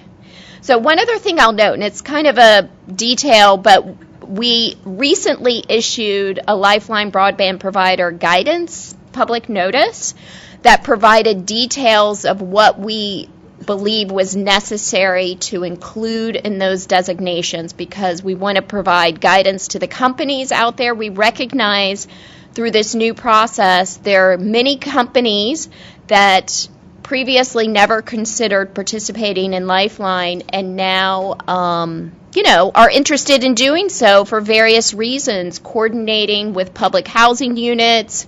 There's a lot of ISPs there that have specialize in, addressing concerns for children, addressing the homework gap. So we realize there's a lot of companies out there that are now going to be interested in Lifeline. So we're trying to create enough tools to help them through this process. So one other thing I'll explain real quick, and I'm not sure if everyone understands. So there's this Lifeline broadband provider designation process, which the commission implemented or adopted earlier this year. And again, this is for Lifeline-only broadband support. Companies that are currently ETCs in the market can utilize their existing ETC designation to also offer broadband. They do not have to go through this Lifeline broadband provider designation, or they can do both. They can go through the Lifeline broadband provider designation, or they can utilize their existing designation to offer broadband. So there are many companies out there today who have existing designations through the states and or whether the commission designated them. And come December 2nd, they can immediately start offering broadband. So I wanted to make that clear as well, that the the Lifeline broadband provider designation process I just described is not the sole process of a company, kind of going through a company of starting to offer broadband. They can utilize their existing designations. So, I kind of hit upon this a little bit earlier. These are some ETC obligations. The Lifeline-only ETCs offering voice and broadband. If you're a Lifeline broadband provider, you do not offer voice. That designation permits you to offer Lifeline-supported broadband. If you want to offer voice service and get support through the program, you have to go through the traditional ETC process.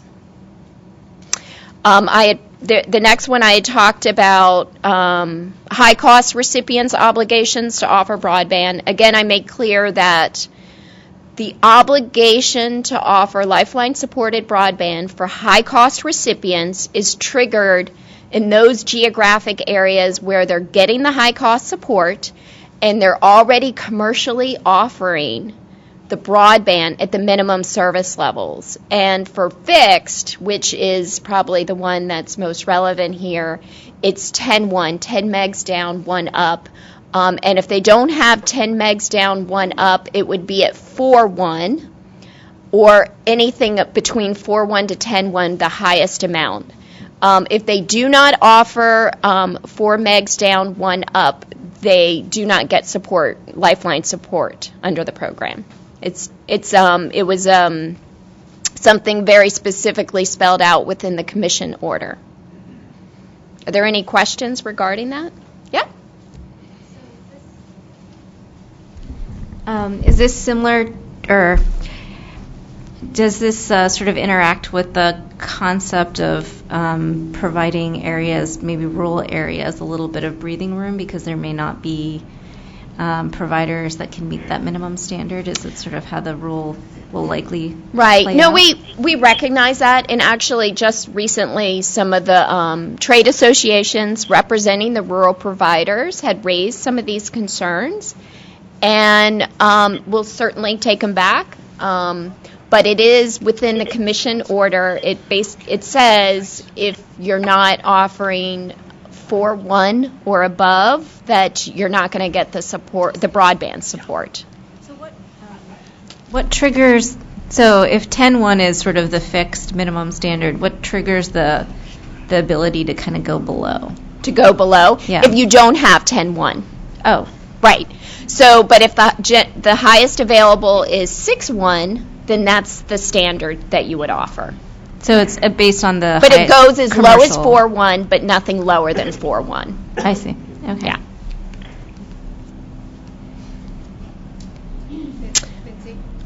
Yep.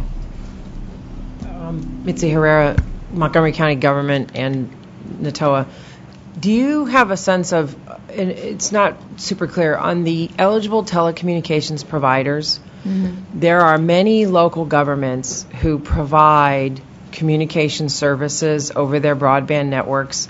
They are primarily to government, school, library, public housing. They typically do not charge.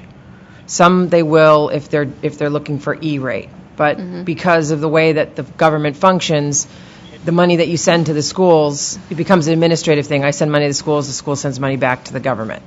So in those cases, and we've had this issue come up in the past with the ERA grant and the polls, has the FCC looked at where they are certifying telecommunications providers?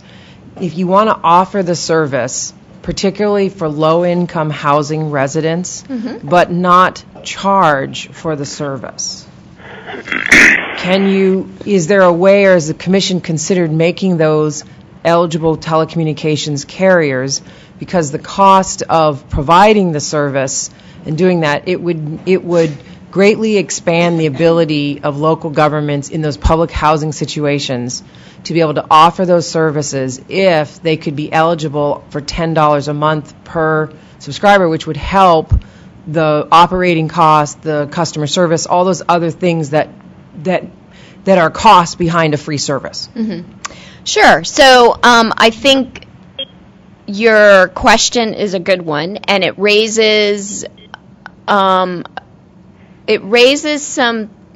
another thing that we're working with. I guess we refer to as aggregators, and what that means is we're trying to coordinate with various groups, whether it's the City of New York, whether it's HUD and so forth, because we recognize there are similar interests to what you talked about, to facilitate a process so that within, let's say, a housing unit or something, recognizing that there are many qualifying individuals within that housing unit that currently do not subscribe to broadband or, would want to receive this type of service, and how would they be able to participate in this program. And we totally understand that, and we are trying to work with the various groups to come up with some plans of action, I guess you can say. As an example, we're working with New York City has come in and talked with us about some plans that they have.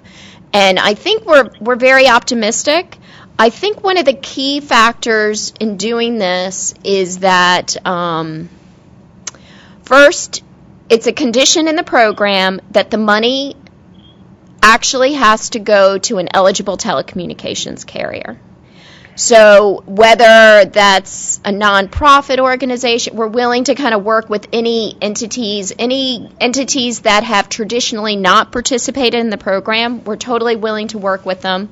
But a key factor is that the money that gets dispersed actually has to go to an eligible telecommunications carrier. So maybe there's a way where, like, your organization can work with some companies to do this, whether they're ISPs, whether they're cable or fixed providers in some way, and or they could be resellers.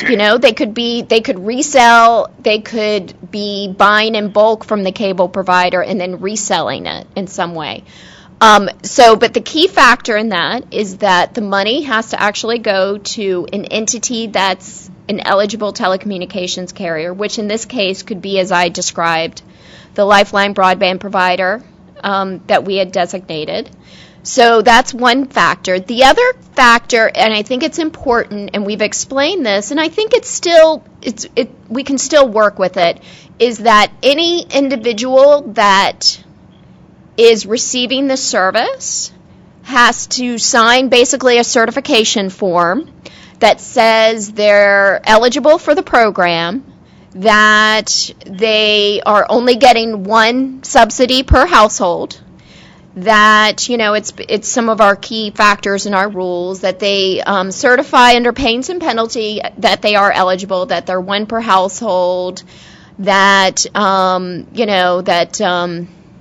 they will comply with our rules, which is, it's pretty much the general requirements of any participant in the program, that we have to have a certification form for every individual that's getting the service, and then there's a subsidy associated with that individual, which is the $9.25 per month. So whether it's the aggregator that signs up the individuals with the forms and then makes it available to the ETC, because the ETC will ultimately get audited for this to make sure they have certification forms for every individual that's signing up for the service, and the subsidy associated with that individual. And I think at that point they the aggregator, which could be this the state agency or so forth, can work with the eligible telecommunications carrier to kind of facilitate this process, because maybe it's the housing unit that wants to sign up the individuals, and it's almost like they're an agent, and then they have to make available to the ETC the forms. So, and you know what? There's a lot of kind of nuances in this and some details. So we can certainly talk offline about how this might work in Maryland, and we're definitely excited about doing these sorts of projects. So I encourage you to reach out to me, and we will definitely kind of brainstorm in how it could work within your jurisdiction, because I think the way we've set this up, I think it certainly will facilitate these type of arrangements. So is that helpful? This is Ted McElnine of Consumer Action. I had a question, sort of a two-part question. I guess in terms of how is the FCC going to educate consumers about the program? I sort of spent some time during the last few minutes on the FCC website trying to find sort of very consumer-friendly information about Federal Lifeline, and just totally failed, as opposed to the California Lifeline program that has basically, a page that you land on that provides all information about the program, the application. Is in a bunch of different languages and things like that. I don't see that on the FCC website. And then also, what are you doing beyond the website in terms of reaching potentially reaching potential new consumers who may not be reached by the carriers themselves, particularly like they would know about the new broadband offer? Sure. No, I can appreciate your concern with this. So USAC is creating some materials to help provide some education on these points. We're implementing some new rules regarding port freeze and so forth. So the USAC website is a good resource for a lot of this information right now, and we are continuing always to update our own website. And then, Lifeline Awareness Week will be happening in December this year, and I know there'll be a lot of materials that will be made available for consumers to provide more details about the program. Yeah, I guess the concern is when you do a search for FCC Lifeline program or FCC Lifeline application, USAC doesn't come up at all. And the only thing that comes up is a very sort of general FCC page that even though you sort of click through and click through and click through, you still don't get any basic information on it. I mean, it's just appalling. Okay. Well, I will certainly take that back. Historically, we've used lifelinesupport.org and then www.fcclifeline.gov. But I will certainly take back your comments to the team, and I think it's an important point that you've raised. Thank you. Ken, this is Debbie. It does sound like something that the CAC should be working on going forward with. Yeah, I agree completely. Folks, is this education and outreach part of this? Yes. Aggregation for a moment. Sure. I hear you saying that there are some. Thank you. What I might characterize as ad hoc. Folks coming to you and saying, we're thinking about doing this, our city's looking at that, our housing authority's looking at X or Y. Is the commission planning on publishing some guidelines in the future about, or like a fact sheet about what what aggregation would work, what aggregation would be kosher or not kosher, and that would be more broadly available and that would not require, say, initiative from a housing authority to come to you first?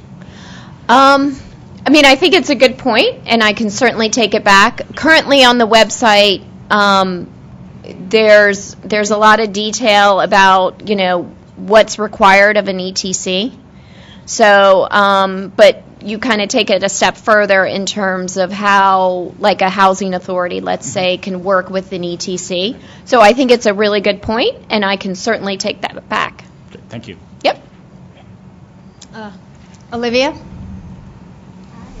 Hi, how are you? Good. Thanks for coming in the update.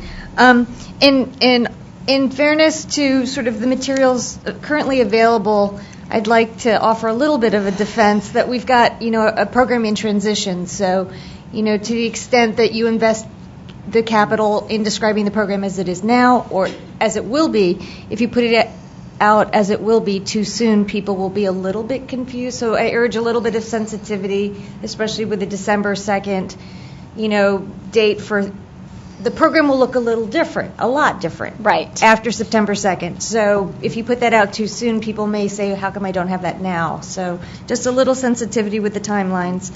The other thing I just sort of wanted to rope in terms of USAC and some thoughtfulness here is as this program evolves and we will be seeing broadband products into the marketplace, what would be helpful, and this could be a conversation maybe the CAC could have with some folks from the USAC, like the data folks working on like mapping possibilities, like how they sit on a lot of information, but what should be outward facing that could be helpful. And I see this as one example where, for example, somebody in the field, like in the state of Maryland, wants to know, in my county, who's offering what? To be able to pull that down, like, go to the map, go maybe to a zip code and pull up who's offering what in fairly real time, like, so these are fresh offerings and they're accurate, would be a really helpful tool, I think. And to get to that point, maybe could involve some discussion with members of the CAC as to how that information could be displayed or accessible in a helpful manner. I think, Olivia, that's a really good point, and I've made that point as well to others. Thank you. Because as I had mentioned, when the Lifeline Broadband Provider designation applications come in, we have specifically indicated to the companies they need to define the geographic areas where they're going to offer the broadband, which is by zip code, census block, that we don't want them to just do the state of Oklahoma. Like, they actually have to provide the zip codes and so forth. With that, USAC has been spending quite a bit of resources with upgrading its GIS technologies and so forth. And I have specifically asked, especially because we're starting new here in terms of these Lifeline Broadband Provider designations, that we, that we create some type of mapping tool for those out that are looking to get some broadband service within certain geographic areas. So we are definitely thinking along those very same lines. It's just, when it involves technology, it takes a little bit longer than people sometimes expect. But I totally agree with you, and I've already been there and had those discussions. Yeah, thank you. I'll make a point, too, that you raised that, and that will, further confirm, we really need to do this. We have time for one more question, which Amina has her card up. I'd also like to second that. It's a great idea. To hear that I'd like to second that it's a great idea. I'm glad to hear that it's already kind of percolating internally. Yes. I did have a question that goes a few slides back. It's about the updating mechanism to the minimum standard. If you can sort of provide any details as to what to expect in terms of how that process will work. You're talking about each year thereafter, after the first year? Right. Mm-hmm. So it hasn't, I don't have a lot of details to share with you yet. I think, to tell you the truth, our focus right now is just, making sure we get everything implemented by the end of this year, early next year, and getting all the tools out there, whether it's consumer oriented, whether it's for the companies in terms of the requirements. So unfortunately, I can't give you those details, but if you come back to me in a couple months, maybe I'll have some more. Again, right now the team is very small, and we're very focused right now on getting these tools out to both the consumers and the companies. There's significant changes going on in the program, and some of them are somewhat complex. We realize it. So we're utilizing USAC's resources as well. They're conducting webinars frequently. Their web pages getting updated with all these different scenarios to help the companies understand how they can get in compliance. So that's really the focus right now, but I will certainly take it back and recognize that once we kind of hit the first quarter of 2017, we need to start thinking about the mechanisms for the new minimum service standards that will come the following year. Okay. Garnet, thank you very much for providing this excellent information and update. I didn't finish the presentation, but I figured the aggregator issue is very important, so I figured, and the consumer Well, we look forward to more updates Yep. and more information, and we'll have you back and get more information Sounds on this good. program. But thank you very much. We appreciate it.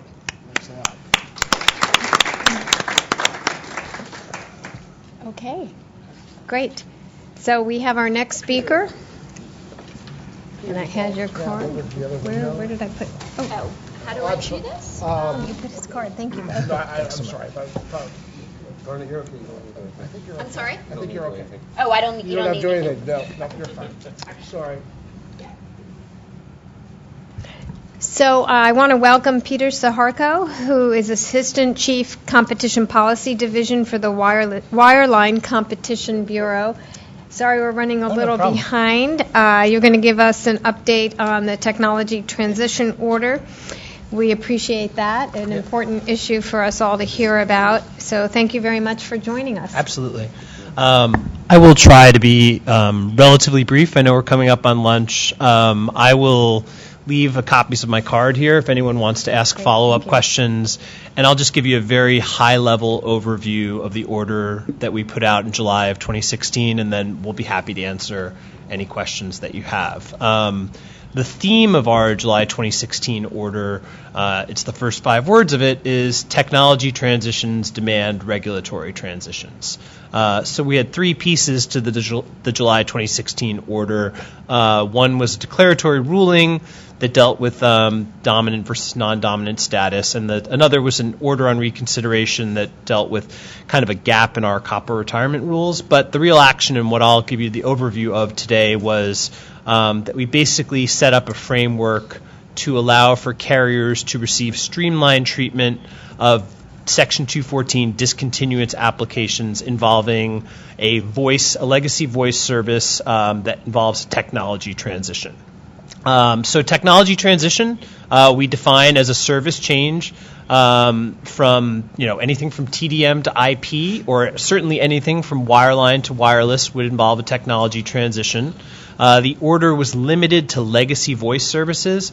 Other services such as data are still covered under our traditional 214 framework. And just to give you a brief overview on that, the presumption under the traditional framework is that an application will be eligible for streamlined treatment unless either staff or the public during the comment period raises objections that we think should lead to it being pulled off of streamlined treatment.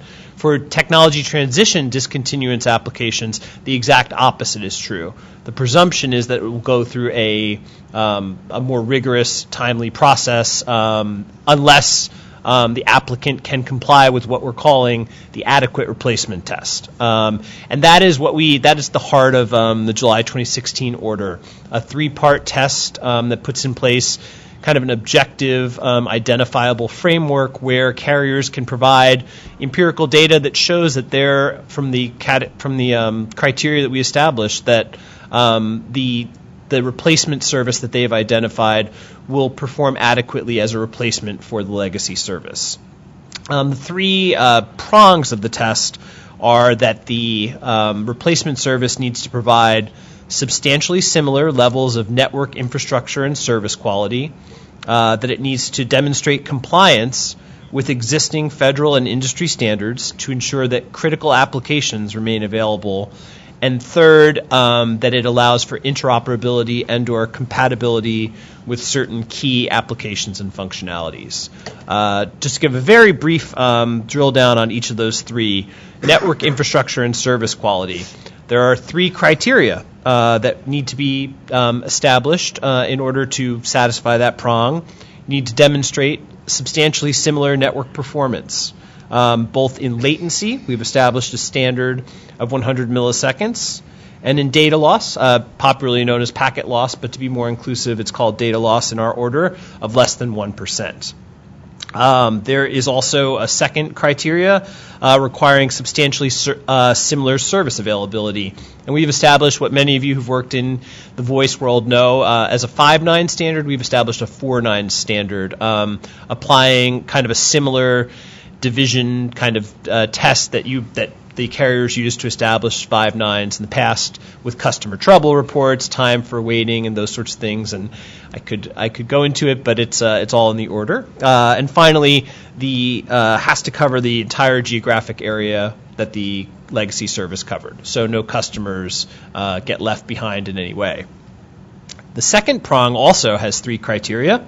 And this one is pretty simple and straightforward. You need to comply with all of our 911 and public safety rules. That is straightforward. Second, you need to comply with all the rules that apply to making sure that applications and services benefit persons, individuals with disabilities. So that's just a checklist requirement. And finally, this is more of an industry standards requirement, but we established a communication security requirement in the order. And there are three paths to demonstrate that. This is probably the area that received the most discussion in the order, but I think it's a pretty flexible framework to demonstrate that the replacement service is offering the same level of security as the legacy service. And the third prong is compatibility with key applications. In the order, we established some low-speed modem devices that we say, at least through 2025, a replacement service needs to demonstrate it's compatible with: fax machines, home security alarms, medical monitoring devices, point-of-sale terminals.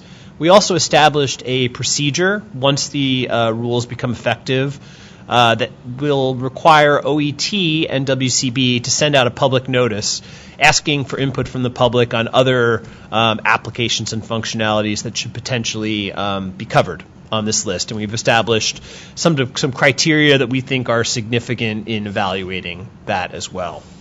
So that's the three-prong test at a very high level, and I'm happy to drill down on it. But a few other points that might be of interest to the folks in the room. We do have it's not part of the three-part test, but we established in the order that affordability of the service will be a consideration in determining whether an application is eligible for streamlined treatment. So that is in there, and that's important. And we also established a fairly detailed consumer education requirement. There are requirement that certain materials be provided to consumers, a customer service hotline, providing those materials in the languages that you advertise to your customers, and several other pieces to that. And finally, we've expanded the notice requirements to include tribal governments, and also to allow customers who request to receive all of their notices by email that they can receive this notice by email as well. One last point in this high-level overview before I get to your questions: the current status of the rules. It was just on Wednesday that was the deadline for interested parties to file petitions for reconsideration of the order. We received 2, and we'll be considering those in due course. But we are also still, even with those before us, proceeding with the rules becoming final. And we anticipate, as we kind of wind through the post-release process, that hopefully sometime early in 2017, these rules will become effective. So that's my very high overview. I'm very happy to go into more detail on anything you're interested in, but otherwise I've left my cards here, and also happy to talk to you offline. Great. Thank you. All right. For that quick overview. Yeah. 1 second, around the table first.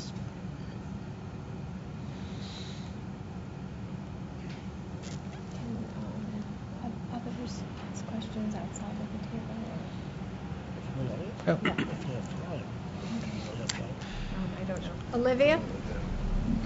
Hi. Thank you.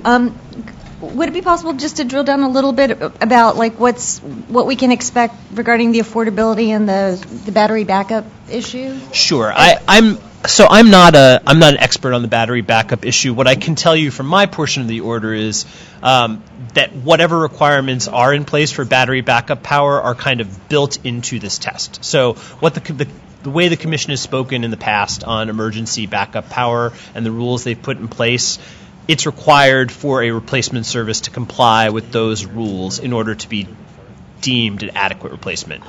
The actual, the battery backup powers, that's our Public Safety Bureaus are much better experts on that, but I can tell you that what they've put in place, which we think are strong rules, are required as part of this application process as well. You have to demonstrate that level. And you asked another piece to that, I think. It was on the affordability, sure. I don't know how I forgot that in 30 seconds. Your mind does weird things. The way it works basically is that when applicants submit a Section 214 discontinuance application, they're required to submit information about the price of their item.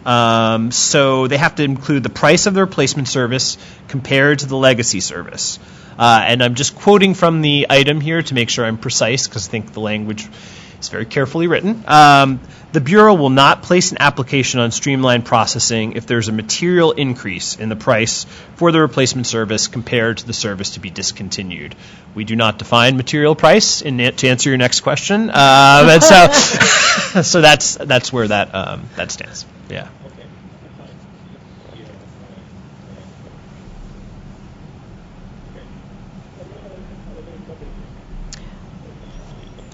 Amina? Just a quick question. So would the cost of a battery presumably included in the concept of what price would be, or is it just for the service? Even if the battery is, something... Yeah, it's a great question, and it's one that I don't think the order contemplates in detail. So it seems like it's one of those things that it could be. I don't see why it couldn't be captured in the language that I just described. But again, I don't think we opined on it specifically, so it's probably something that would be, decided through the adjudication process, I'd imagine. Mm-hmm. Yeah. That's a good question. But it is a great question. Well, thank you very much. Yes, Appreciate absolutely. Sorry. I'm sorry, Mitzi? Yeah. Just wanted to ask you, have you, in the course of this, put together any public and, sort of 1-page, 2-page things for the public about this? We, our wonderful colleagues in CGB, have put together some materials that are consumer guides, and they've had us review them. We're very happy with them, and I think someone could give you the links. I think they're already live probably, and if not, there's certainly ones that we can get to your attention. But they've been prepared, and I think they're quite excellent, quite good. Yeah. Okay, we're going to have to close the questions because we are running a little behind, but you did a great job of almost getting us back on schedule. I'm here to aim to please. So thank you very much, Peter. Appreciate that. And we have your cards I'll leave here. Less. I don't think We probably don't need that many, and folks will know how to. Them. Thank you all. Thank you very much. Yes. And we have our next presenter coming right up, and. Where would you like me? Right here. Are you doing a you have a PowerPoint. PowerPoint's over here. Yep. PowerPoint over there. That's the hot seat. And we have his card. Thank you so much, Bo. Yep. There's my alt in my tab. Take you the other one down. Oh, yeah. So moving quickly along, working toward our lunchtime here. While he's setting up. Okay, that's the lifeline. Just an alt tab. Yeah. Hold alt. Key of the tab. Okay, pull down alt. Yeah, then hit the tab key. All right. PowerPoint slideshows. Oh, that was it. That's it, right? Okay. Okay. I want to welcome David Firth, Deputy Bureau Chief, Public Safety and Homeland Security Bureau, and he's going to be talking to us. Hold on. I did something wrong. About the Task Force on Optimal Public Safety Answering Point Architecture and the transition to NG911. Okay, but how do I actually get the slides to show on the screen? I see resume slideshow, but that put me in the wrong slideshow. Maybe Jeff can help. Jeff, is he back there? That's right. Maybe one of our tech guys can help you. Oh, but I want to get the full screen. He wants a full screen, not that. It seems, Yeah.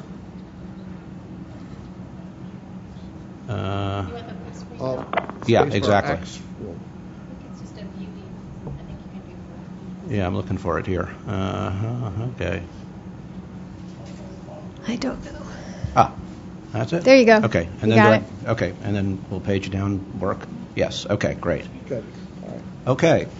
Should be able to do that remotely, too. I don't know. Okay, excellent. Well, thank you very much, David, for joining us. Good morning, and thank you. I'm David Firth. I'm Deputy Chief of the Public Safety Bureau. And first of all, let me apologize. My voice is a little bit shot this morning. I spent last night in a futile effort screaming myself hoarse trying to will the Nationals to victory. That was not successful, as I'm sure you all know. I'm still wondering why they sent Jason Worth for home. I can't figure that one out, but we'll leave that aside.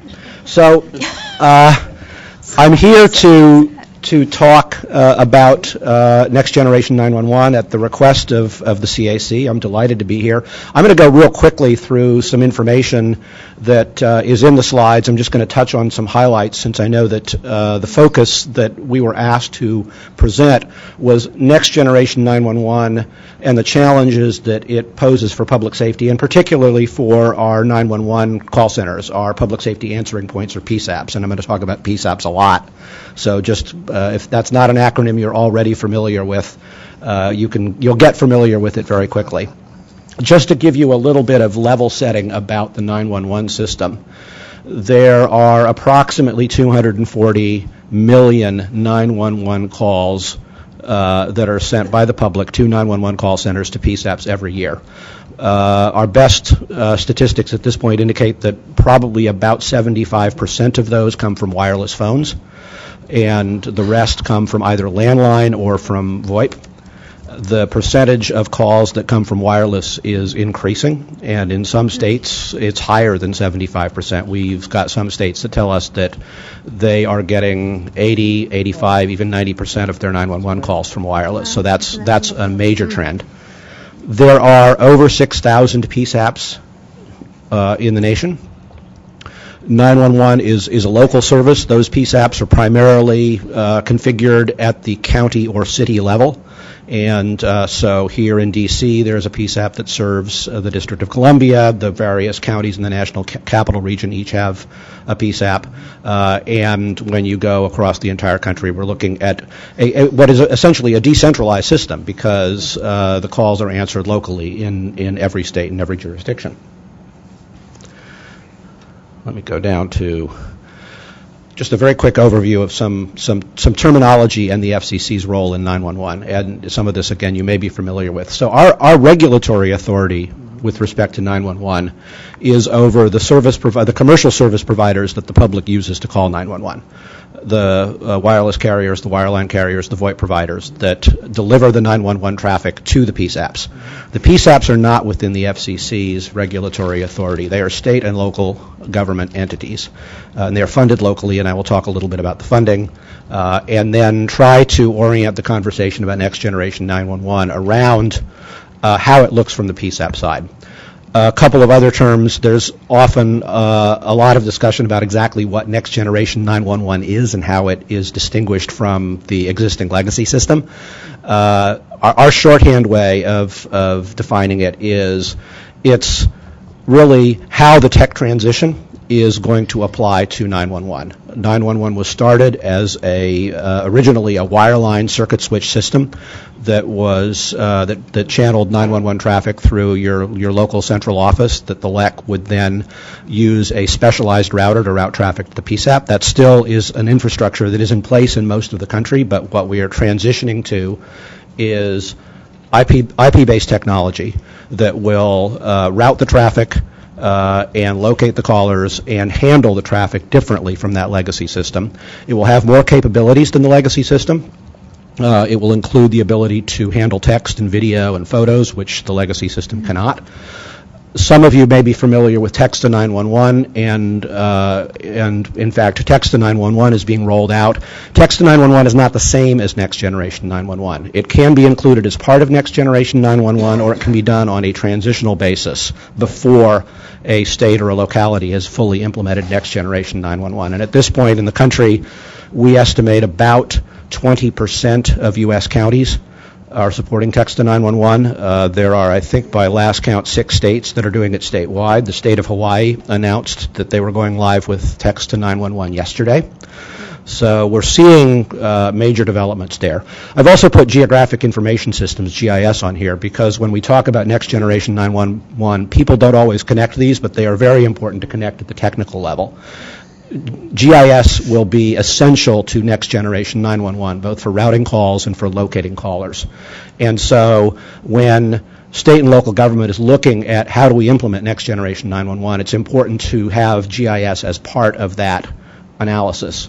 And to make sure that the folks in the government that are working on 911 and the folks in the government that are working on GIS are talking to one another, coordinating with one another, and leveraging resources that may already be there to help lower the cost of implementation.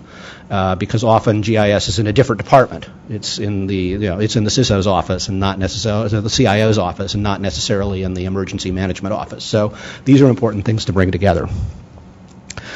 Let me talk briefly about convergence, because the tech transition is changing the way we have to think about 911 in a couple of ways. And in particular, we have to get away from the kind of traditional stovepipe approach to public safety technology.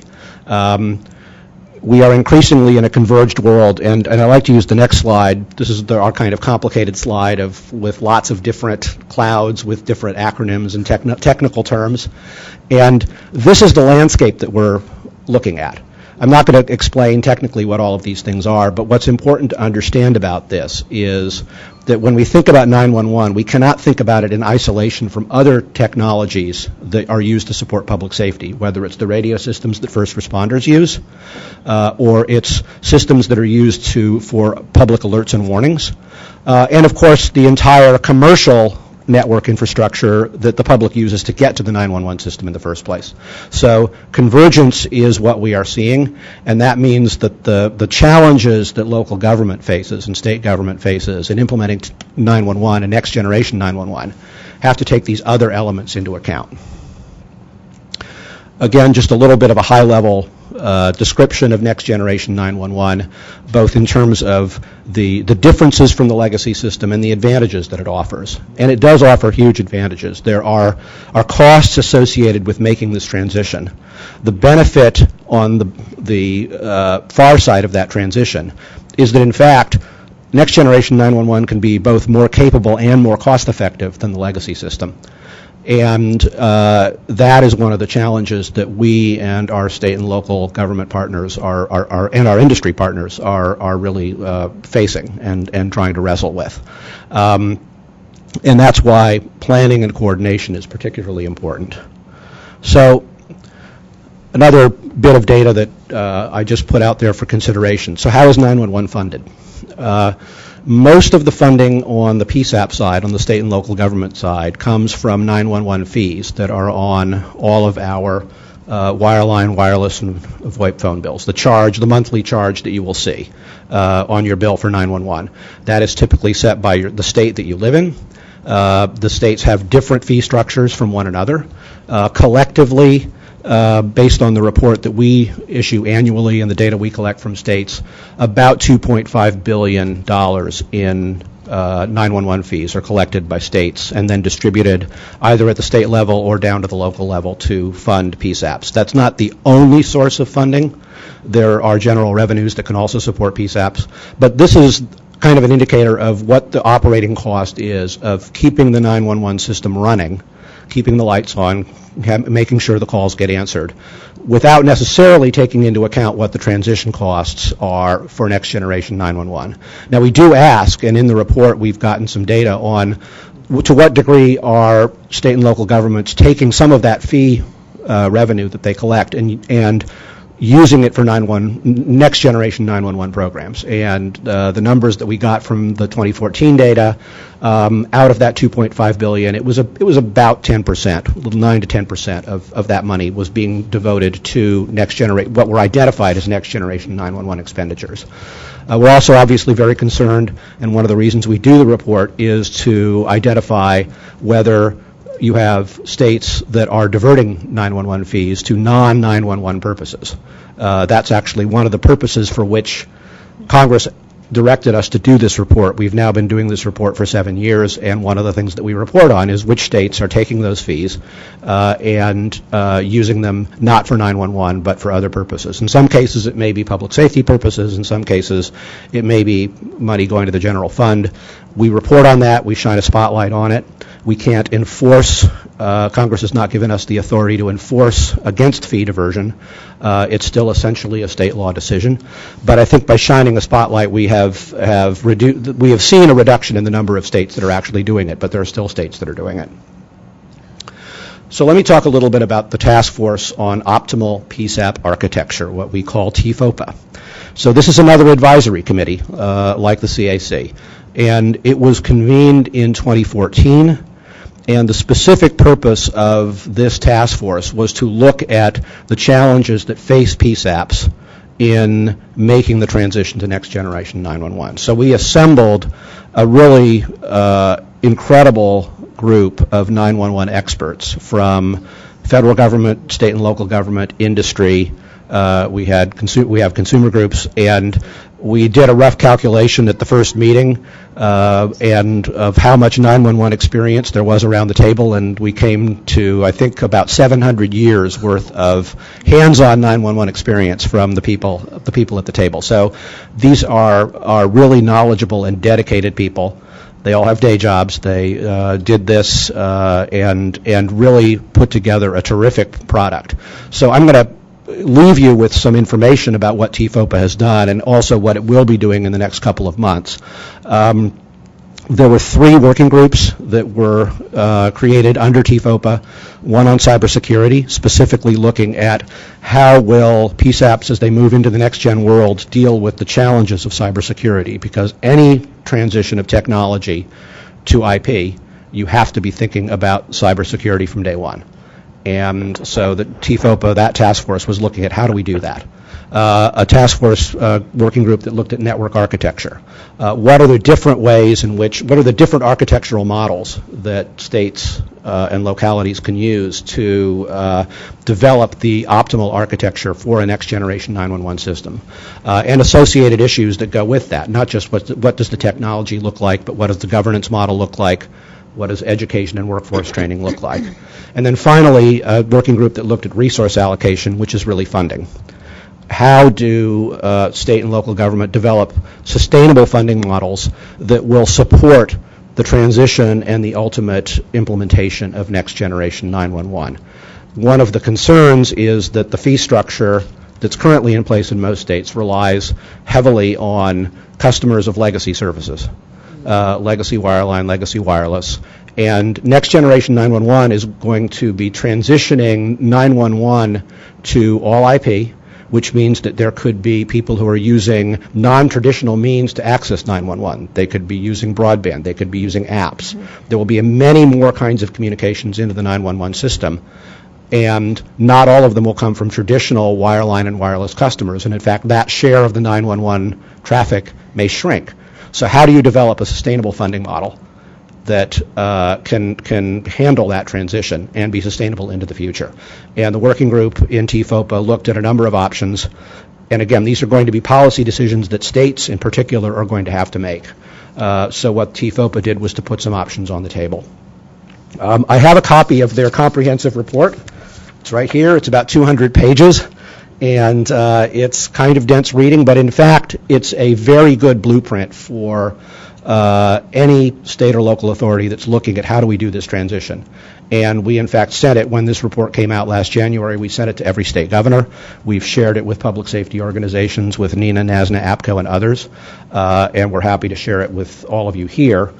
What we're going to be doing with TFOPA, with this report, and this is the tasks that the task force is now looking at, in the second year of its charter, is really trying to take some of the recommendations in this very detailed report and translate them into more user-friendly materials that can help state and local authorities and industry and others to manage this transition. So the Cybersecurity Working Group is going to be doing a more in-depth review of the concept that we call EC3, which was the model that they recommended for how to deal with cybersecurity. And without going into a lot of technical detail, the real message there is we have 6,000 PSAPs. We cannot have 6,000 cybersecurity strategies. Number one, no one can afford it.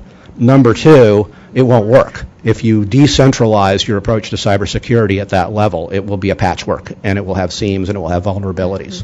So the EC3 concept is about how do state and local authorities pool their resources, get together, and come up with a more scalable approach, a collective approach to cybersecurity, and also how could they leverage existing federal resources that are already out there for in other areas, not in 911, to deal with cybersecurity issues. How can we link those things up? Similarly, the Network Architecture Working Group is going to be coming up with a framework and what we call an NG 911 Ready scorecard. How do we know, and how will local decision makers know? This is state legislatures, city councils, county councils. How will they know what they need to do to get to NG 911, and is there a scorecard that enables them to see, yes, we've taken the following steps, and these are the steps that we still need to take. So really trying to turn the architectural recommendations into practical advice and recommendations that can be used by the decision makers that are going to have to make these decisions. And then finally, the Resource Allocation Group is going to be looking more practically at some of the funding sustainment options that were presented in the report. And again, how to give authorities a menu of possible options for how to deal with the funding challenges. The last thing I'm going to mention is, because underlying all of this is the big question, how much is all of this going to cost? And that's a big question. And a lot of the answers depend on how it is that the 911 community organizes to meet this challenge. Again, this is not something that could be done on a stovepipe basis, PSAP by PSAP. So there will be more efficiencies that are gained where you have states and regions that are working on NG 911 strategies to cover all of the PSAPs in their jurisdictions, and there will even be some challenges that we think are best met at the national level. There are a number of states around the country that are either already actively deploying or in the active planning stages for next generation 911. Massachusetts is one, Vermont is another, Indiana is another. The National Capital Region here is engaged in a planning exercise, as are the states of Maryland and Virginia. So there's a great deal of work going on. While this is going on, our colleagues over at the National 911 program at the National Highway Traffic and Safety Administration are working pursuant to a directive from Congress on a cost study that's going to look comprehensively at the implementation costs of next generation 911. That's underway now. We are working with them on that, and we anticipate that cost study will be out probably end of next summer, September of 2017. So, but in the meantime, we are working as hard as we can on trying to come up with practical guidance for those that have to make the decisions that are really going to move this transition forward. What we want to avoid is the transition being a patchwork where we have haves and have-nots. We want to get everybody to next generation 911. It's a big challenge, as with any transformative change to the 911 system, but we've been working day and night with colleagues at all levels to try to advance that. With that, I've covered a lot. It may be that your only question at this point is it time for lunch yet? But I'm happy to take questions. Thank you very much. That was very comprehensive. Olivia. Hi, this is Ken McElwain again. Sorry. What's the timeline? It looks like it stretches for this to be completed. It seems like it stretches way into the 2020s. Is there any way of speeding it up? That's precisely what we are trying to figure out. The timeline, if we let nature take its course, is going to be too long. And it's going to stretch out, yes, it could easily stretch out for 10, 15 years. And it wouldn't be done well in the process because, again, it would be a patchwork. So a big part of what we are trying to do is help the states to come up with a more organized approach. There is some federal funding in the pipeline. There's a $115 million grant program that Congress provided for back in 2012 to be funded by FCC auctions. That money has now been made available, and so in the coming year there will be a small amount of federal money, but I don't think anybody believes that $115 million in federal funds is going to be enough to get us there. So there may be, the chairman has urged Congress to go further, but we're certainly going to do our best to work with NHTSA and NTIA, who are managing that grant program, to make those dollars stretch as far as possible. There is an industry group that has coalesced around Next Generation 911 with NENA and some other public safety partners, and their goal is to try to complete the transition, or at least lay the foundation for the transition by the end of 2020.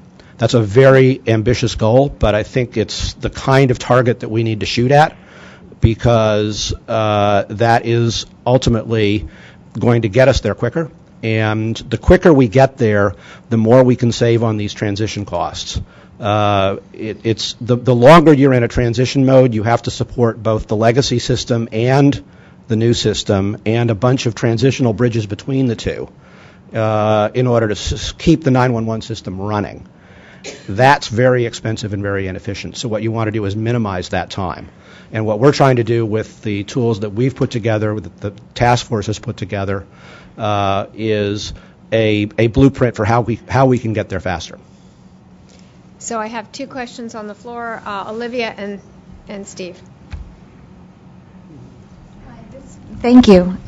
This is a very narrow question, and it sort of relates to something that we heard earlier at the beginning about the robocall call authentication work with the strike force. Is it, and your 911 with this next gen, and I'm thinking about like the fake 911 calls, the swatting.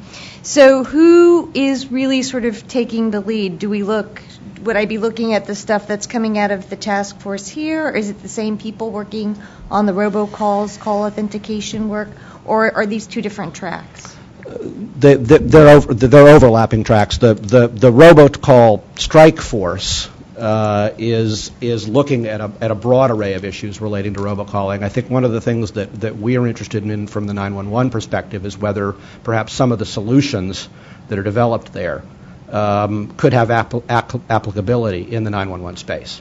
If there's any way to leverage a more broadly available solution that attacks that problem, then we certainly want to take advantage of that. At the same time, within the planning for NG 911, within the I3 standard that was developed by NENA, and within the recommendations that are made by the task force on cybersecurity, this is obviously one of the key issues that we're concerned about, is threats to the 911 system that could be injected over IP-based networks. So that's a huge concern. It's a big focus of the activity that we have undertaken with the task force. But we want to be careful about not developing a stovepipe solution that's cost prohibitive, so it's not really practical to implement. Which is why we will also definitely work side by side with the folks that are looking at the robocall issues, because it may be that there are solutions there that we can leverage. Steve? First, I just wanted to thank you, Deborah and Scott, for getting both it's very responsive in getting both the tech transition update on the agenda and the Next Generation 911, so thank you very much for doing that. David, thank you for reviewing this. You had mentioned the fee diversion report, and I think, isn't that coming out soon? Do you know when? We generally publish that at the end of the year. Well, actually, we deliver it to Congress at the end of the year, and it's usually publicly released shortly after. So you should be looking for it in early January. Okay, thank you. One other quick question. Kathleen? Hi. This is actually a pretty quick question. With the technological, I guess, updates, and also with the new funding mechanism, do you foresee this having an impact of individual emergency services personnel having more independence or less as we move forward? That's a great question. I'll try to tackle it, at least from my perspective. I think it's both. The world inside the PSAP and the world that the call takers have to deal with is going to be changed by technology. And in fact, one of the issues when we go out and visit PSAPs, talk to 911 managers, both the training requirements that are going to have to be changed to deal with this new environment, the kind of stresses that it puts on 911 call takers, and how we manage this increased flow of information. These are major issues. It's not going. A lot of this is being really dealt with by the agencies themselves in terms of how they do that. Because on the one hand, I think we do see that what's happening in a fully next generation 911 enabled PSAP. Call takers are doing a lot more than just taking calls. They're bringing in more information, and increasingly what we're seeing, and we're actually encouraging emergency responders and public safety authorities to think about, is how to link up these different functions. So a simple example is the nexus between 911 and emergency alerting. 911 is the public is sending you information asking for help.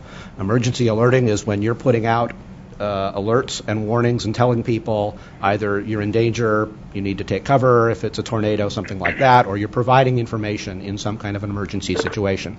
And if you think about those two things, they have historically been siloed. They have historically been different in different agencies. They've been different technologies. They've been separate from one another.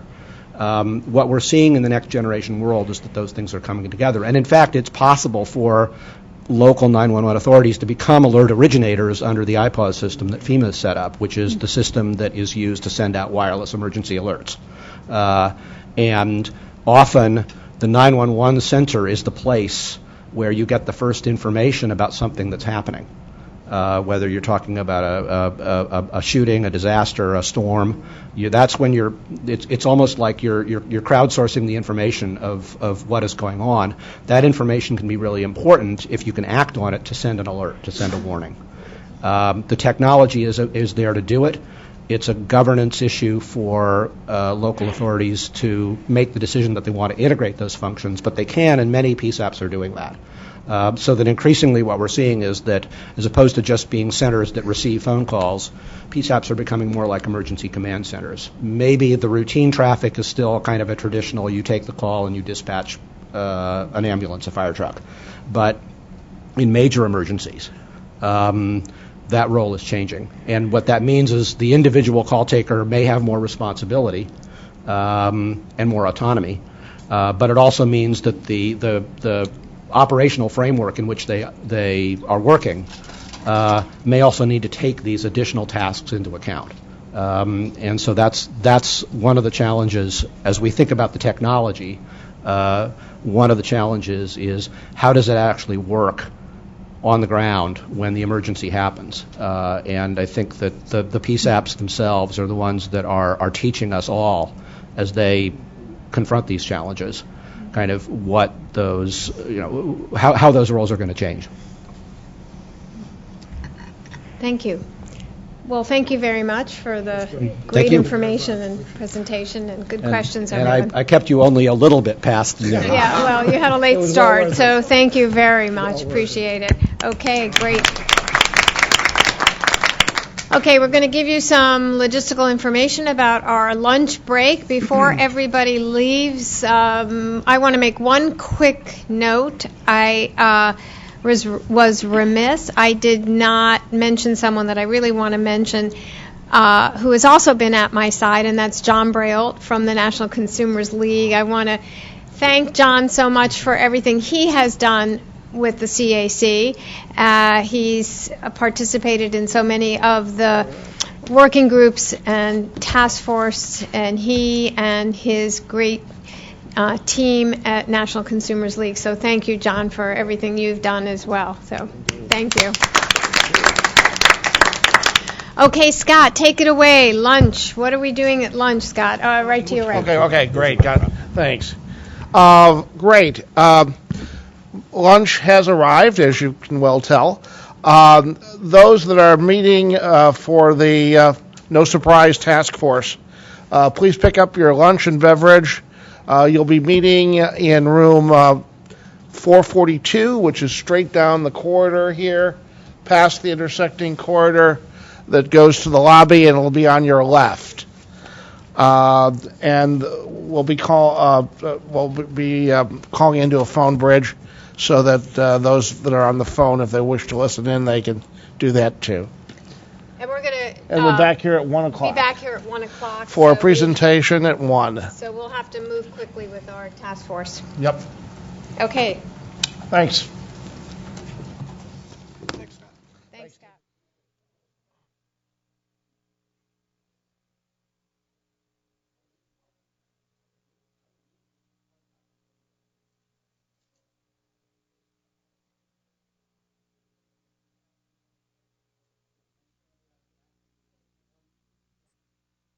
All right, we're going to get back started here. I just have to get my agenda.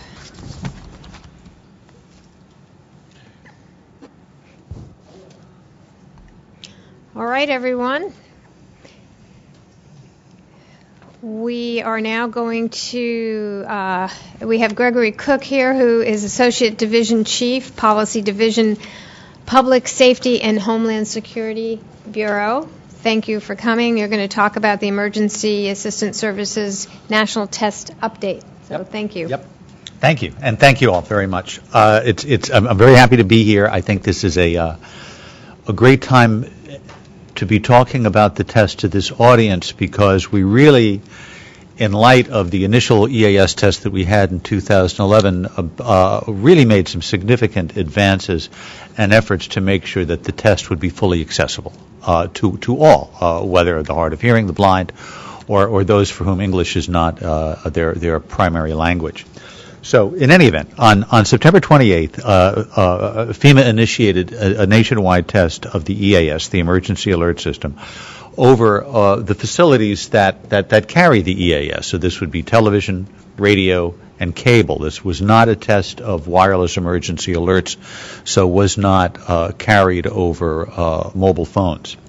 The alert featured both an audio message and a text of that message, which, unlike the test in 2011, were identical. So what you saw in the crawl, you also heard over the air. So the text was the same, and unlike 2011, it also very clearly articulated and displayed that the test was in fact a test.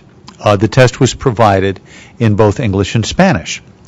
And prior to the test, the Public Service, the Public Safety and Homeland Security Bureau, performed outreach to a number of organizations to give their members a chance to let us know how accessible or how comprehensible or how understandable the test was for their members. So, for example, we met with the City of Los Angeles Department on Disability, North Carolina Department of Health and Human Services, National Association for the Deaf, Telecommunications for the Deaf and Hard of Hearing, Gallaudet Technology Access Program, Hearing Loss Association of America, Deafblind Citizens in Actions, American Foundation for the Blind, American Council for the Blind, and the National Federation for the Blind. And those are just the disability rights organizations. We also met with a number of Hispanic organizations. And in all of these cases, what we told them was that although the test was primarily a technical test for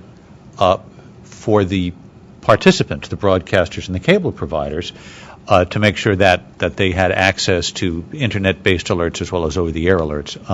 It was still going to be seen by the public. And while we weren't doing a major public outreach and it was not a civil defense exercise, we really wanted to get input on how accessible the test was. So We, in both cases, said what we were going to do was put up templates on our Public Safety Service Center, which is an online access facility that we maintain on the Commission's website, to let people fill out templates, to let us know how the test looked to them, and how accessible that it was to them. And so then on the 28th we had the test between TV, radio, and cable. That is over 24,000 EAS participants around the country.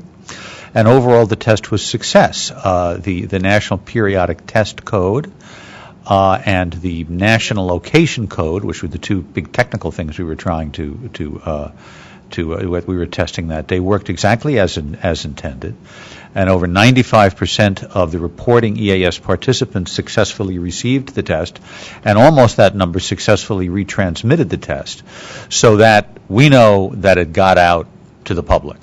And early reports indicate that problems with receiving or rebroadcasting the alert are fairly isolated and are limited to one particular area, which I'll mention because it does go to accessibility. EAS works in two ways.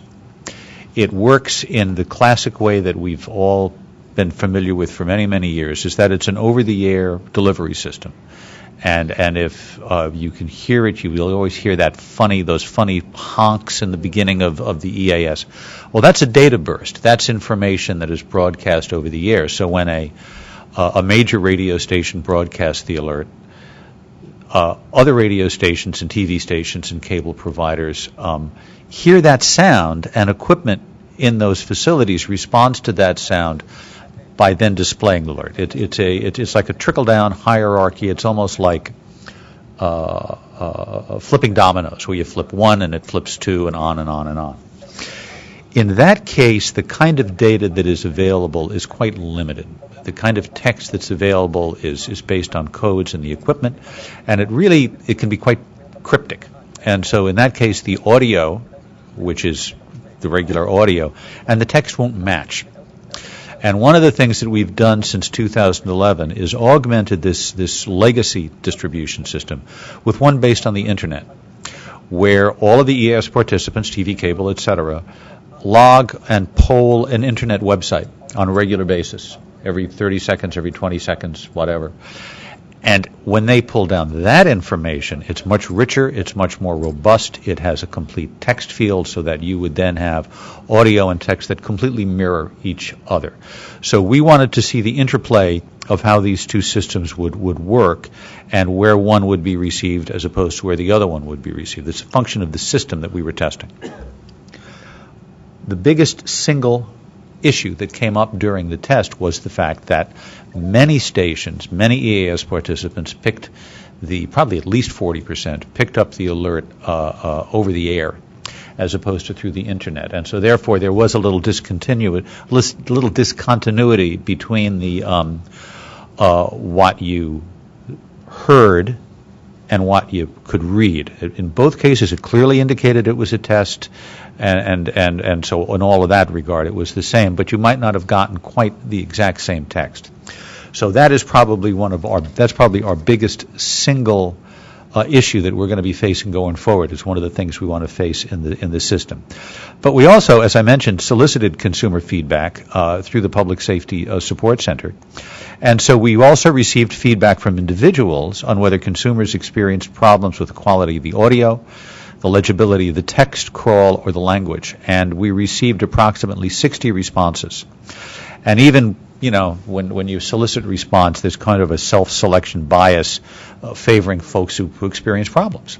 And so even with that, a third of those responses indicated that no problems were observed. So we're thinking this is working fairly well. That being said, though, we had some consumers reported not receiving the test. Others reported receiving the audio but not a text crawl, or vice versa. And in some cases, EAS participants ran the text crawl too quickly or did not supply sufficient contrast so that the text crawl could be read easily.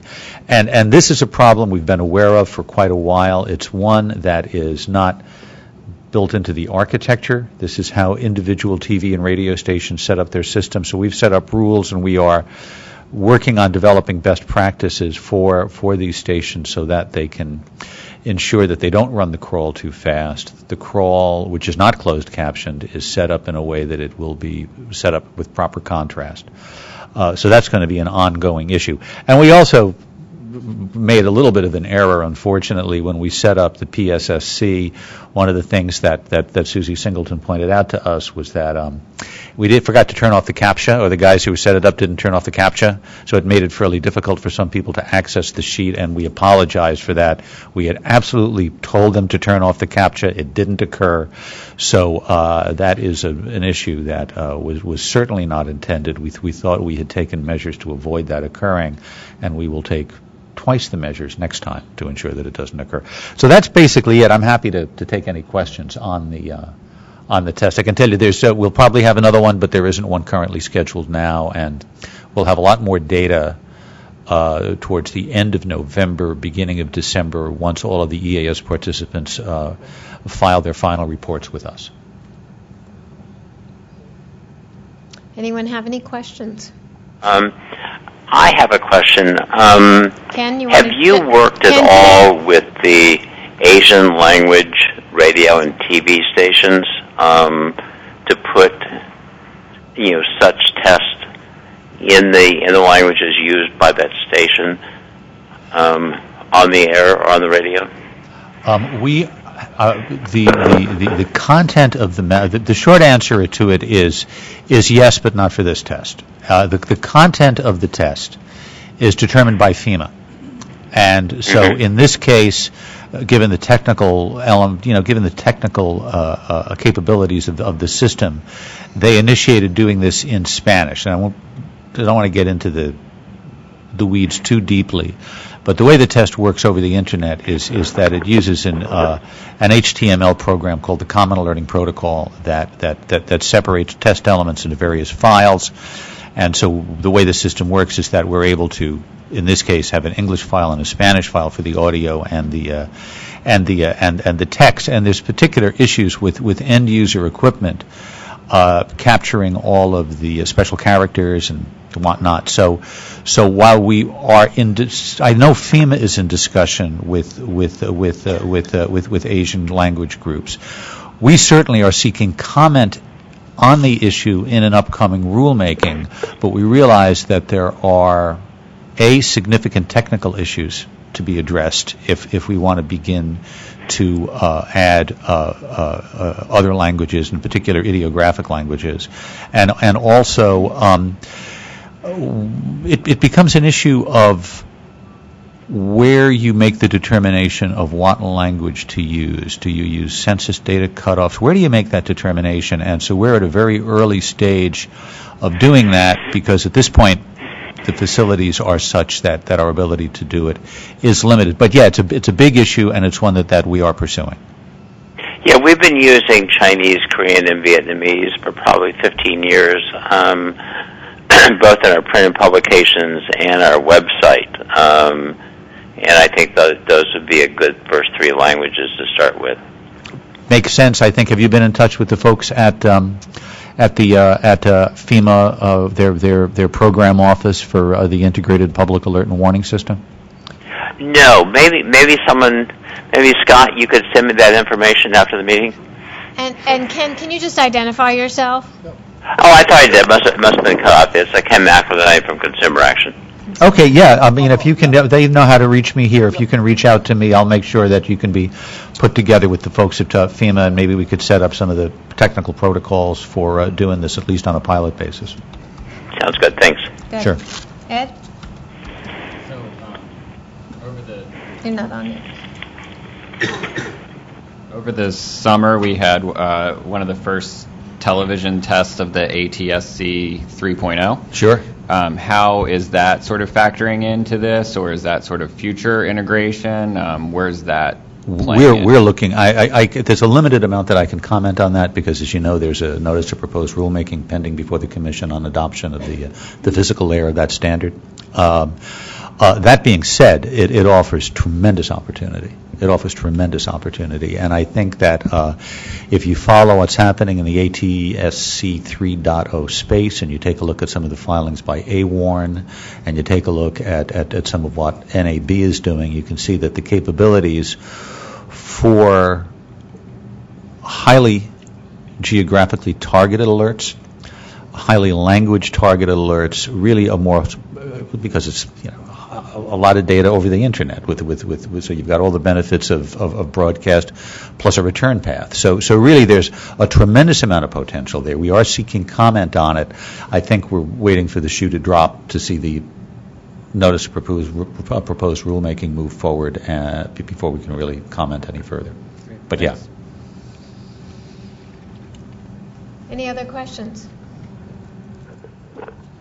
Okay, Thank thank you you. very much. Thank you all very much. I My appreciate pleasure. it. Thank you. See you later. Thanks. Thanks. Bye-bye. Bye-bye. Thanks, Greg. Be in touch. Bye-bye. So we are waiting for Commissioner Clyburn to come down and talk to us. She is due at 1:20. So that is momentarily.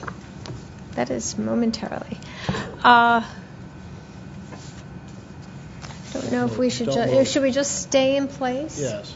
Okay, we're just going to stay in place, not even move around the room if you could. Really, because I will stay on my couch. yes, Oh, yeah, she's here. and she's here.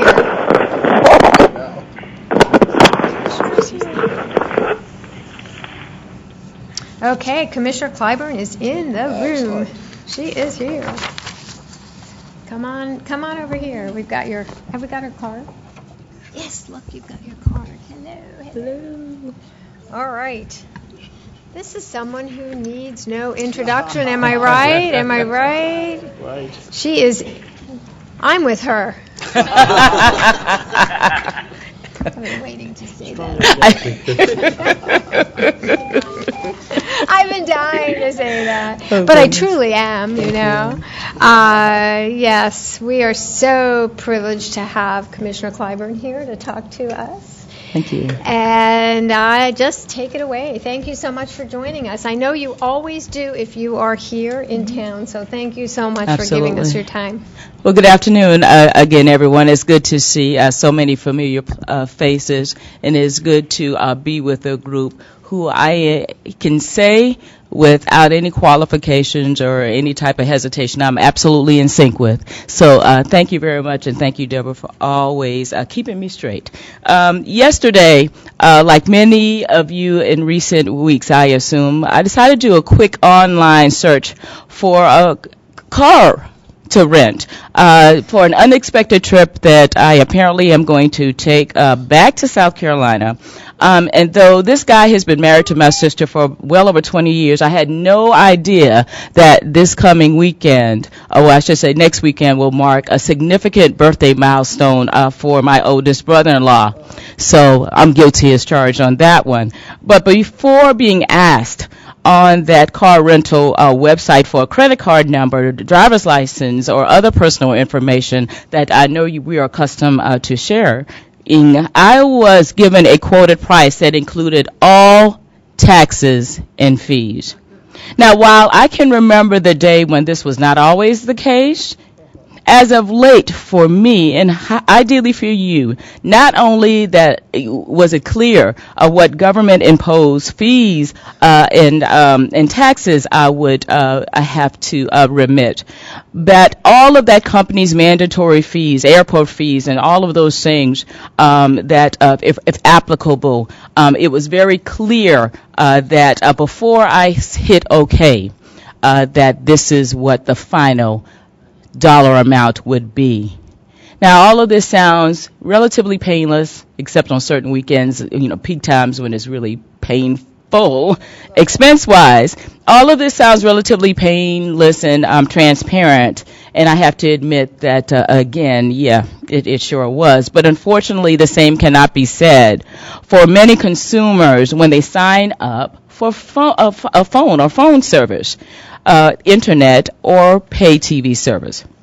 We tested this process out among all of us in the office earlier this week by visiting various websites of major wireless providers. Now, after entering our zip codes, selecting a device and a monthly service plan, we landed on this page that quoted the total monthly plan charge as, in this case, $59. Now, an asterisk next to that quoted price indicated that this did not include any taxes, fees, or surcharges. Now, you know, with that little asterisk, I had to squint because I'm over 50 and to see that size print. But as we proceeded to check out, we were prompted to provide date of birth, social security number, and credit card information, as you know. Now, this experience for me, and I know for any of you who've made any types of changes when it comes to these services, demonstrates what many customers are still going through as they sign up with service contracts, because at what they consider the end of the economic, exchange, that their exact true cost of service is still not clear. So over the course of a 2-year contract, these mandatory, and I quote, below the line fees can easily add up to several $100s for low income Americans and others of us who are on a budget. These additional unexpected charges per month can have a major impact. Now, in July, you may have seen that Congressman Mike Doyle and I penned an op-ed which articulated what we consider a simple principle. Consumers should know exactly what they will pay before they get that first month's bill. And in fact, this should be known and clear before being asked to provide sensitive personal information. Now, we in that editorial and that op-ed called on the nation's communications providers to lead by way of voluntarily improving transparency and disclosure of these below-the-line fees, so that when consumers sign up for a service with them, either online or inside of the store, that they will not have to wait for their first bill to learn what their service will truly cost. So I am extremely pleased that as we sit here 3 months later, that this Consumer Advisory Committee has established a no surprises task force, and that if you come up with a series of recommendations that will address these very concerns. Implementing these recommendations will be a huge win for consumers and an opportunity for providers to show just how committed they are to putting consumers first. So once again, I thank the task force, the Consumer Advisory Committee, and the staff of the FCC's Consumer and Governmental Affairs Bureau for your tireless efforts on such an important consumer issue. And as always, I am incredibly grateful for you, because you are indeed the voice of those who are too seldom heard. So again, Deborah, thank you very much. And I don't know if we have time for any questions, but if we don't, because I know you're on a tight schedule, you know exactly where to find me. I'm a few floors up, and I don't plan to leave until close to 6 o'clock today, so I'm not going to run away from you. So again, Deborah and committee, thank you very much. Thank you, Commissioner. And we always have time for questions. If you have time to take them, we have time to give them. So, or comments. I don't want to limit them to the questions. So sure. Well, so I want to kick it off because I know next week you have an exciting event coming up.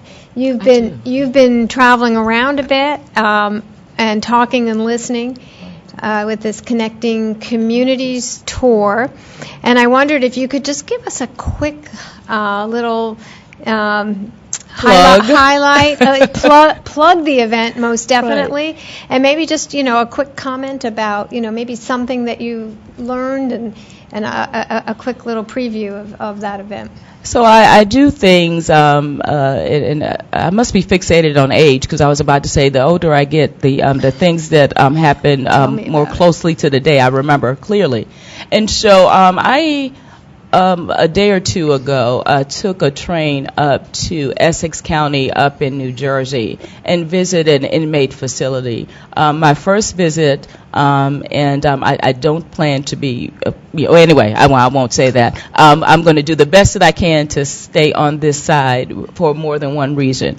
But one of the things that I discovered in that, and this is going to scare my advisor, and just saying that this is going to scare my advisor just scares my advisor, and I love it.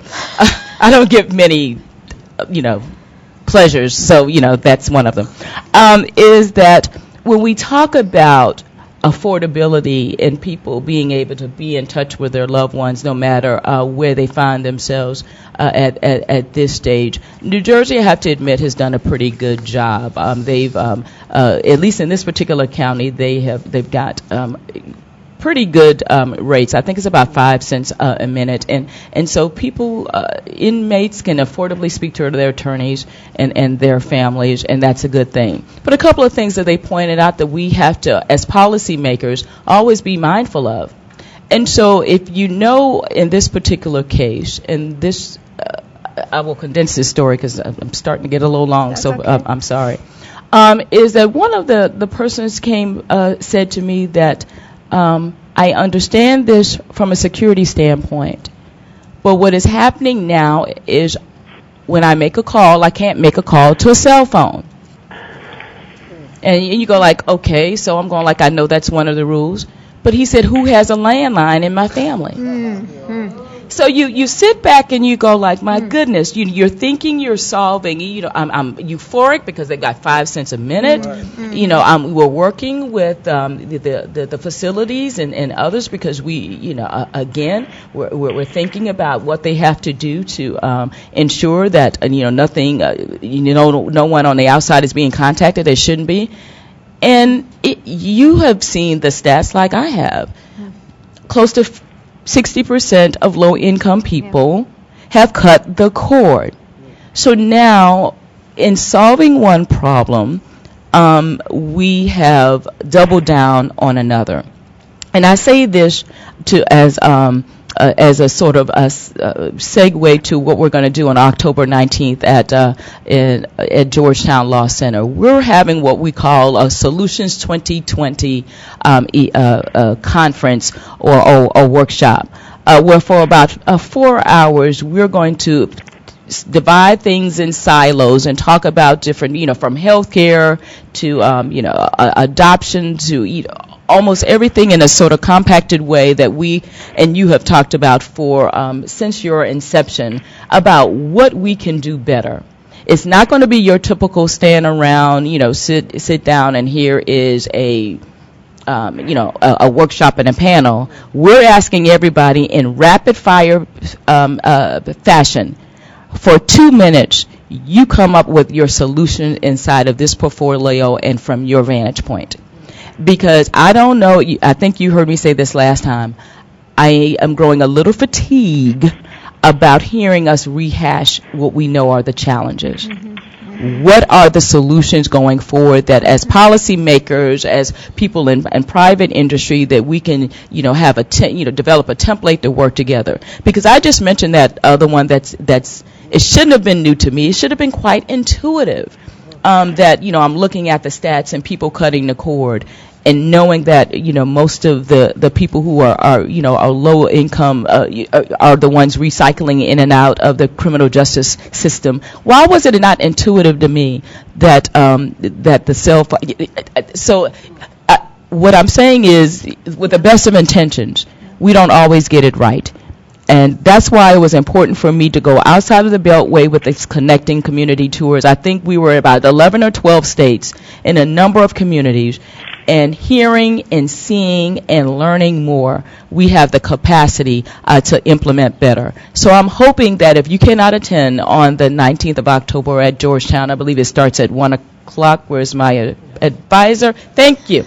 It starts at 1 o'clock. If you cannot be there, we're going to have it live streamed, is my understanding, and we definitely are going to have a product that will be birthed from, and this is to further irritate my advisor, we're going to have something that will be tangible, that will come out of that, because I am more optimistic the longer I'm on this planet about some of the chronic issues and challenges that we have in this country, that there are solutions. A lot of the solutions are technology driven, and that we have the capacity to do better, and doggone it, we should. Yep. So thank you very much, for this. Again, I don't know if you have any questions. My story ended up being a few minutes longer. I hope you forgive me for that. But I thought it just drove home the example that sometimes with the best of intentions, we don't get 100% there. Yeah, this is Ken McElroy, Consumer Action. Just one recommendation. I was on the No Surprises task force. The recommendations will be adopted today. I would really urge the Commission to not just sort of view these and issue them as best practices, but also requirements. I think the only reason why the car rental companies are disclosing all the fees up front is they're required to. And I think that's the only way to protect consumers in terms of bill shock as well. Thank you. Anyone have anything else for the Commissioner? Mitzi. Commissioner Clyburn, first I want to thank you very much for all the work that you've done in looking at the prison reform. As we approach having a new administration, I want to commend you as well for being very active in your role as chairwoman of the FCC. Thank you. I do hope soon that we will have another woman, a first woman chair of the FCC. Second woman chair. Second woman. Second woman. The thing I wanted to ask you about is particularly on the independent programming NPRM. We thank you for your efforts on that. Thank you. We were interested in understanding why the public educational and government access programmers who provide a lot of community media, there was more mention of them in the NOI, but in the NPRM, there's not a lot of explicit reference. Is the Commission still interested in the support for that? Is it that we should sort of be reading into it? Are you looking for more comments on that area? I just wanted to see if you could expand on that a little bit. So if I got this right, I understand no and yes. Often when you pin these, you may or may not, depending on the comments, capture as many things as you would like. So whatever, I always, when you have these notices, no matter if there is an I or NPRM, I always say, if our contours were not as complete as what you think, you have the capacity to weigh in. And that will be a part of the record regardless of what we put forth. So I will, and that's why I answered that way. I can only answer that other question first person. That I recognize the importance of those entities. And so my interest has not wavered. And I did read over it, and maybe I just had a brain slip of the day and did not see that needed to be as robust, but do not allow my brain slip to be a lost opportunity for you. Thank you. And thank you for your continued support. Ms. Irene? And that picture better come out right. I got a really nice one. Thank you. I got a really nice one. First off, in the recent meeting of the Commission, as it was web streamed, my students and I watched in class. Oh. And that was a really nice thing for us to be able to do, and it was, and to be able to say to them that was happening right now, and it's a senior level consumer protection class, so it was just perfect. So, wanted to. So we didn't scare them away or anything? I don't think so. I don't think so. They're not that. As we're doing the no surprises piece, there's some more no surprises that we're going to need to work on, particularly related to caps with internet service. Okay. And I can give you more details, but for those of us who don't have access to a fiber-based internet and have to use over-the-air, and the caps that we're dealing with are very, very low, and it's very easy to go over them. And I recently had an experience where I ended up with a, $150 bill more than I intended in a matter of very short period of time. Right. So I think that, and I'm a pretty aware consumer. So I goofed. Everybody makes mistakes, but still, those things can hurt. And so we need to think about some other ways to deal with. I appreciate that. You made me think about a story that's more international in nature. I was at a conference in, I think it was Turkey, actually, and one of the ladies from, I think she was from Ghana, but working somewhere else on the African continent, was saying that the problem there in developing countries and are often the problems here in parts of our nation would be what is broadband? The question of what is broadband? And I looked at her and I'm like, well, we kind of know, even though speeds, we might argue with that. And she said, so here's the issue. So you've got someone in a developing country who finally got connectivity, particularly on a cell phone.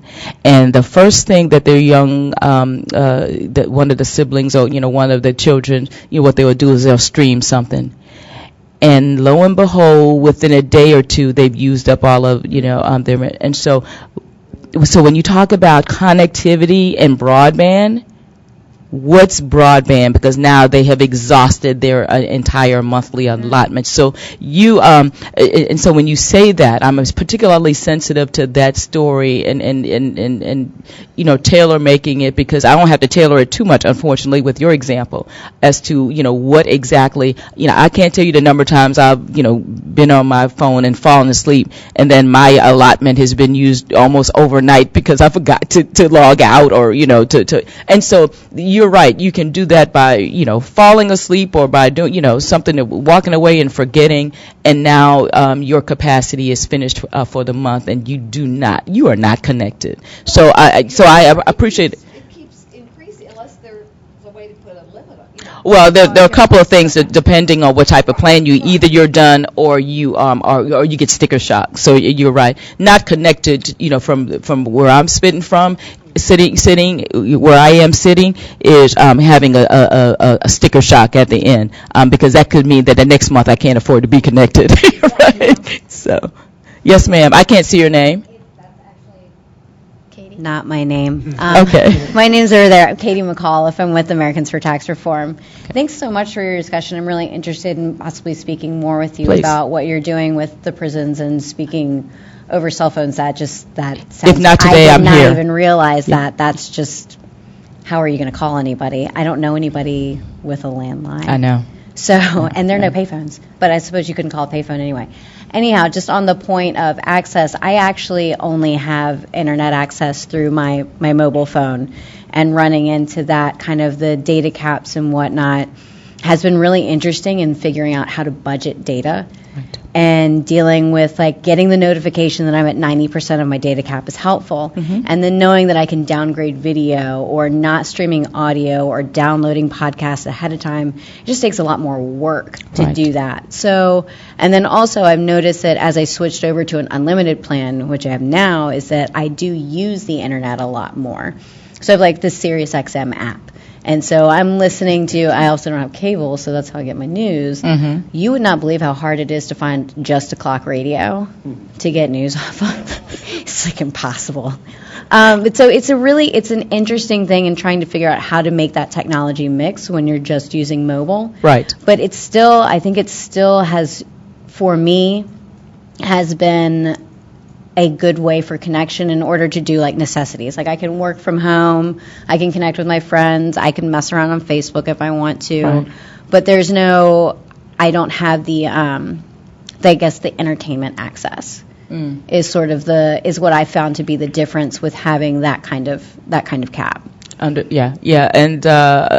again, especially when we talk about attempting to get more providers to be more flexible and creative with different products and services that will allow for more, capacity and again, better plans. Somebody emailed me something. I was not so happy with a particular company that I will not name because they might be in here, and about one of their service offerings, and I'm like, well, that's I didn't use the word crappy, but it was crappy service. And mm-hmm. I mean, what is a person of low income, to do with that? And so, you're talking about something that I am hopeful that as we bring to light and have more conversations and get into the first real stages of reforming Lifeline and the like, that we talk about, because I don't subscribe to the fact that, because someone has a limited ability to pay, that they should be limited to their access, and we should say, they should not go on this website or that if it's legal. I don't know about the rest of you, but sometimes I need more than, a book or a magazine or a primer or something to be happy. Okay, and so we need to think about the total person and what that person needs, to be functional. Is it going to be a platinum plan? Maybe not. But it sure should not be punitive, and we should. And so I'm connecting with what you're saying, and I have an appreciation. Don't let me disrespect you. No, and I Okay. think we'll make this. Sorry, can I just, on that, are you Please. seeing the free data programs as like really helping with that? Okay, so one of the reasons when you talk about sponsored data and zero rating plans, which I guess is what you're referring to, one of the things you would note, and you've heard me say this, some of my friends are not that happy with me. I refuse to ban or vote against eliminating those, even though there might be some that may be problematic, because of, in essence, what I'm saying, it doesn't allow, from where I sit, a product differentiation. It could be an affordable way for people to stream and connect with content. It could be a way for a doctor's office to have a better rapport with their patients, and having a way to, in a non-economically punitive way, be in touch, and somebody could I've got a family member who is in kidney failure. They could get information without reaching their caps. These are the types of things that I did not want to in essence eliminate by that. So I guess in a very long way, I just said, yes to you, that we want product differentiation. We do not want, any violation of the open internet rules, but I think there's a way for us to walk and chew gum at the same time in terms of that. So, Ann, were you next? Yes. And I'll be very quick, just to sort of add to the conversation about the bill shock. I think it's also important, the consumer advisory, to include some of the people. One of the examples was used that Apple may be updating overnight, and consumers aren't even aware their data is being used. So to broaden the conversation and how we can educate consumers in that way. And I did just also want to thank you on the inmate calling services. I worked on that for Verizon, and Yes. I had the pleasure of serving some of our customers this past spring and talked to several who had inmate family members, and they were very appreciative of the fact that some of the rates have lowered, and it was nice to speak to the customers directly. Right. So I want to thank you for publicly being out front when you didn't have to, and to me, I just want you to know that I appreciate that too. Okay, we'll take one more Louisa? from Louisa. Because we like saying her name, Louisa. How do you do? I just wanted to say, and certainly without getting into advocacy, T-Mobile, which we believe, has tried, as you say, in the marketplace to make a competitive distinction in terms of both zero rating without content provider payment and also unlimited data plans without overages, that we agree as to the importance of having flexibility and the fact that some of these programs and plans are very compelling to customers and do, in fact, allow much greater connectivity and much greater access for all types of people. So, again, without getting into details, we very much appreciate the kind of case-by-case review that you have suggested is appropriate. And going back to what Missy talked about in terms of, she didn't really talk about, but she made me think about, those of us or those of them in the content business. We keep complaining about, access bottlenecks and the like. One of the reasons why I will take a case-by-case approach when you talk about, product differentiation and the possibility of, people coming up with very creative products and partnerships, is this could be a way for that next, creative content provider that can't get on the, legacy platforms to do so. And if there's a way for us to get out of the way of that, I think we should take it. So I usually don't show my hand that explicitly, but I'm doing so today because it should be everyone in this nation should have the opportunity to lawfully express and expand, themselves and their potential. And I think we have the capacity to continue to make that happen. And if there are ways that we can tweak and do it better, I believe it's incumbent upon us to do so. You've been very patient, Madam Chair, for me. And like I said, I'm really not leaving for the next 4 hours. I'm not exaggerating, unless I get a better offer. But if I don't get a better offer, I'll be upstairs if you wanted to come and say hello. And again, thank you so much for everything that you do. I appreciate what I consider a friendship. And the American people, though you hear me say this, may not know your name, appreciate what you do. Thank you. Thank you, Commissioner. Give me 1 minute. 2 minutes in place. I want to walk the Commissioner out.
Okay.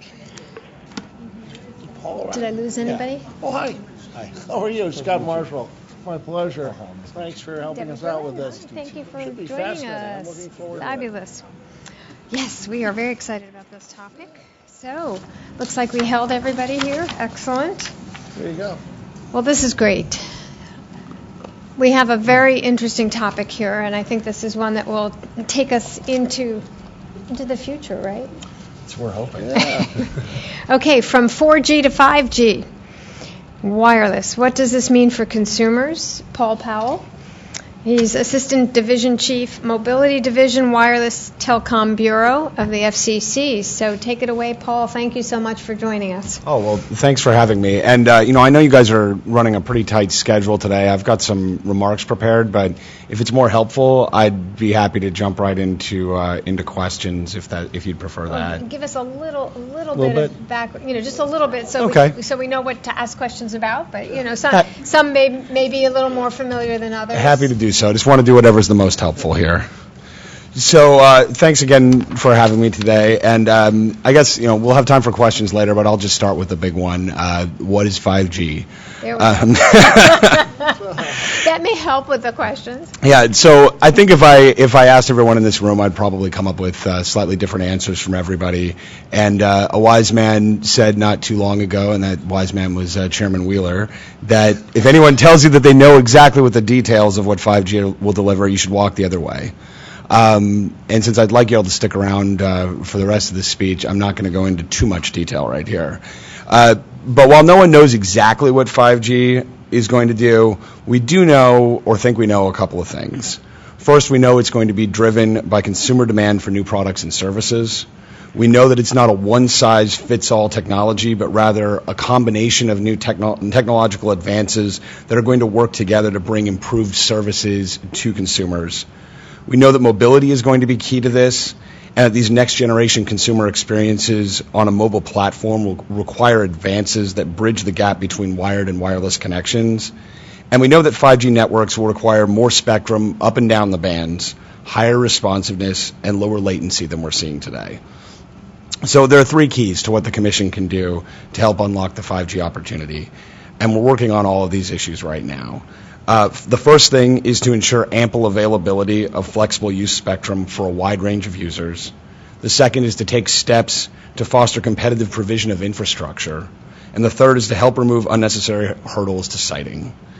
In all of these efforts, the Commission continues to pursue a light-touch regulatory approach. So as it has in the past, the Commission aims to lead the world in making spectrum available, set technologically neutral rules for these new services, and then get out of the way to let the innovators innovate and the market operate.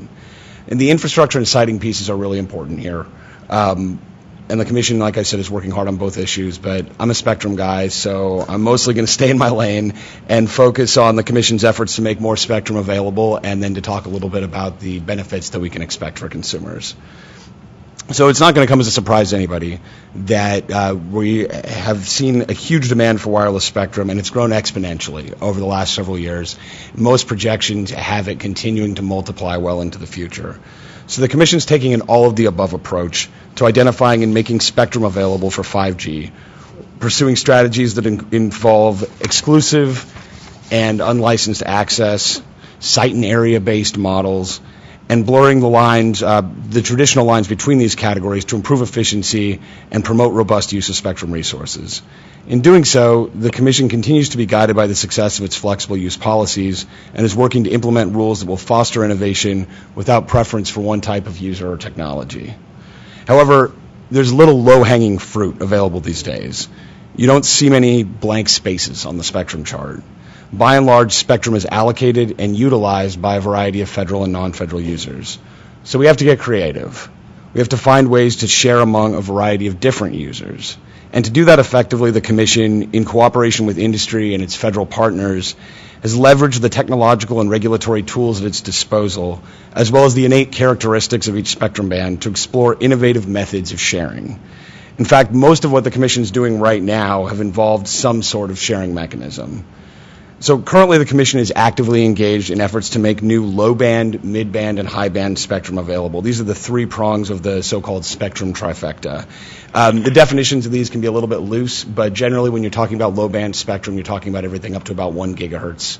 Mid-band goes from 1 gigahertz up to 6 gigahertz, and then the high-band spectrum is the sky's the limit, above 6 gigahertz. In the sub-1 gigahertz space, this is the real classic beachfront spectrum. It's great for wide area coverage. The main thing that the Commission's working on right now is the first in the world spectrum incentive auction. We had some updates on that yesterday. It's going well. It continues to progress, and that's to make available some spectrum in the 600 megahertz band. The mid-band spectrum is sometimes a little bit forgotten, though not by me, because that's where I've done a lot of my work. It often gets overlooked, but this is a great balancing space. You can get some great coverage out in less densely populated areas, so it's great for getting service out into rural areas, and it is fantastic for adding to capacity in spectrum-constrained urban spaces. Good example of the demand for mid-band was the AWS-3 auction that we completed a couple years ago. That was a record-setting auction for the Commission. And more recently, near and dear to my heart, the 3.5 gigahertz proceeding, the Citizens Broadband Radio Service. Looking around, I don't see anybody in this room that's been stuck in a meeting about 3.5 with me before, but I could very easily take up the rest of your time today talking about that, and I won't do that. I'll stick to the high level. But we had some very complex incumbent sharing issues there. We had, and still have, high-powered federal radars in the band, FSS earth stations in the band, existing broadband licensees in the band, and the Commission wanted to open it up for additional sharing by new commercial users. So it implemented a three-tiered sharing model that protects the incumbent users and allows new access for new entrants. It's all coordinated by a spectrum access system, which is effectively a highly advanced spectrum database that operates as an advanced frequency coordinator. We're currently reviewing applications from 7 different potential SAS administrators, and we're trying to move forward in the approval process quickly. The last piece of the trifecta is the high-band spectrum. This was the subject of the Spectrum Frontiers proceeding. The order was released back in July. High-band spectrum is great for capacity. It's this spectrum that we're going to need to support the new consumer services that will require wider channels, more spectrum capacity. Where you're talking about 5 or 10 megahertz channels in the lower bands usually, in the Spectrum Frontiers bands, you're talking about 100 megahertz channels, 200 megahertz channels, even bigger channels, to really get that the gigabit experience that people say that we need for the new generation of interactive services. So the Commission adopted the Spectrum Frontiers order that freed up about 4 gigahertz of high-band spectrum in the 28, 37, and 39 gigahertz band. Again, each of these for licensed service had a number of incumbents that we had to work with, and we leveraged our lessons learned from other proceedings to adapt specific sharing models unique to the characteristics of each band. There was also a 7 gigahertz unlicensed portion that was freed up, and an FNPRM that was released at the same time, seeking comment on a number of additional bands. So I've talked a lot about what the Commission's doing to free up spectrum for 5G, but let's talk a little bit about what we can be using that spectrum for. First generation wireless was voice. Second generation added text. With the third generation 3G, you've started to see the melding of wireless technologies and the internet and in information access. 4G is where we're at right now. And that continued the evolution, enabling higher speeds for sophisticated services like video streaming, all of the wonderful interactive apps that we use now. I mean, it's kind of hard to believe that it's been less than 10 years since the first iPhone was released. And now everybody in this room, I would bet, has at least one smartphone on them. I see a bunch of other connected devices around here, and we all have more at home. And probably one of the last things you're doing on them is calling on the phone. Yeah. So that's where we are today, but 5G is what's next. So we're coming right back around to the initial question. What can consumers expect from 5G?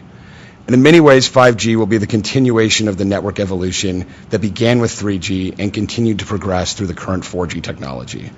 Right now, even the most advanced wireless technologies available, consumers face at least some trade-off between speed and mobility. 5G networks have the potential to virtually erase that trade-off and provide ultra-fast, again, we're talking gigabit or more connections at virtually any location. And these networks are going to be what's needed to support the next generation of streaming services, of interactive services, of various low latency applications. 5G is also going to connect the Internet of Things. We were just talking a bit about connected devices, but with 5G, the Internet of Things is really going to be the Internet of everything. We've already got connected jewelry, connected watches, connected cars, but in the future, probably anything that can be connected is going to be connected, and we'll need 5G for that. And the benefits of 5G networks go well beyond consumer devices. 5G networks will also bring reliable, high-speed service and additional competitive broadband choices to unserved and underserved areas of the country. This is going to be especially important in areas where high-speed fiber connections are cost-prohibitive or entirely unavailable. And the new 5G spectrum and 5G technologies can supplement the good work that traditional ISPs and the wireless internet service providers are already doing to bring service to these areas, but it could also introduce new competitive options to places that don't have them right now. And beyond that, we can also expect smarter, faster, more connected energy grids, transportation networks, healthcare systems, and educational systems. They're all going to get smarter and more agile as we advance towards 5G. And that's just the beginning. As I said at the beginning, no one really knows exactly what 5G will bring. But we know it's going to be great for consumers, it's going to be exciting for consumers, and that the Commission is doing everything possible to ensure that the U.S. maintains its leadership role in the 5G space. So now if anybody's got any questions, I'd be happy to try to answer them or at least point you towards someone who might be able to. So, Mitzi, I see your card. Hi there. Mitzi Herrera from Montgomery County and from Natoa. We have a county in which we're adjacent to D.C. We have 3 wireline competitors. Most people have a choice of at least 2 at their home for residential broadband. We have 4 major carriers and additional white label. We have 15 commercial carriers. And yet we are now facing 200 to 300 applications for small cells in neighborhoods, and we anticipate that there'll probably be 700. Many residents have asked us about 5G and why all these things are needed. I mentioned in the earlier panels today that adding more consumer information, particularly about these uses, would be very helpful. But what I'd like to know is, when we talk about Internet of Things, most of these devices are relatively low bandwidth. Where we have Wi-Fi, a lot of that is connected to wireline. So is the driver, particularly in residential neighborhoods, coming from these new IoT and devices, or is the majority of it coming because you are seeing people using mobile broadband networks for video streaming in particular, things that they used to do over wireline services that they are now moving to mobile devices? Well, I think there's some good questions in there to unpack. First of all, on the specific siting issues, I'd be happy to point you towards the folks in our bureau who do wireless siting. In my previous life, I dealt with that a little bit, but I haven't dealt with it on the commission side, so I don't want to speak to it too much. But when we're talking about the network drivers, I think it really is, it's a combination of things. You're seeing, of course, more mobile video use right now, and that uses a lot of data. You are seeing an increased number of devices being connected, and even if some of those devices are low bandwidth, it again uses data. But you're also looking at the next generation of network deployment. Higher band spectrum, which everybody is either using or trying to use, and primarily when you're talking about the higher band spectrum that's in use right now, it's probably putting up more Wi-Fi hotspots for use in 5 gigahertz. But you'll start seeing some of this mid-band spectrum in 3.5 deployed probably in the near future, and then ultimately very high. These don't have the long-distance propagation characteristics that you have down in 700 megahertz and some of the workhorse bands right now. You need more cells to support more capacity, with consumer expectation being that you can get access to all of your social media accounts or stream a video wherever you are at any given time. You need to have more spectrum capacity, but in a lot of cases you need more cells to support that new spectrum, both just because of the physics of it, and because you need to space them out closer to support the increased load. I don't want to get too far into the engineering right now because I am a lawyer and not an engineer. So even though I have to speak engineer sometimes, I'm not completely fluent. Thank you. Does anyone else have any questions? Well, thank you. On the phone? Oh, yes, anyone on the phone? Ken's taking a break. No, I'm here. Yay! That was a joke, Ken. Okay, very good. Well, 5G is very exciting, and it is very exciting for consumers, and I greatly appreciate your coming and talking to us, and we look forward to the next steps. So, thank you very much. Well, thanks again for having me. I appreciate it. Very good. Thank you.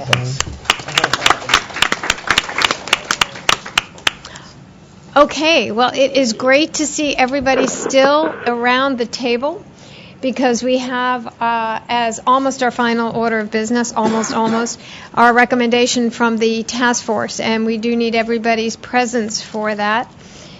So we are going to move to that now. If you want to look in your packets, for those of you who have not been involved in the task force, we have the recommendation in the packet, if you want to pull that out.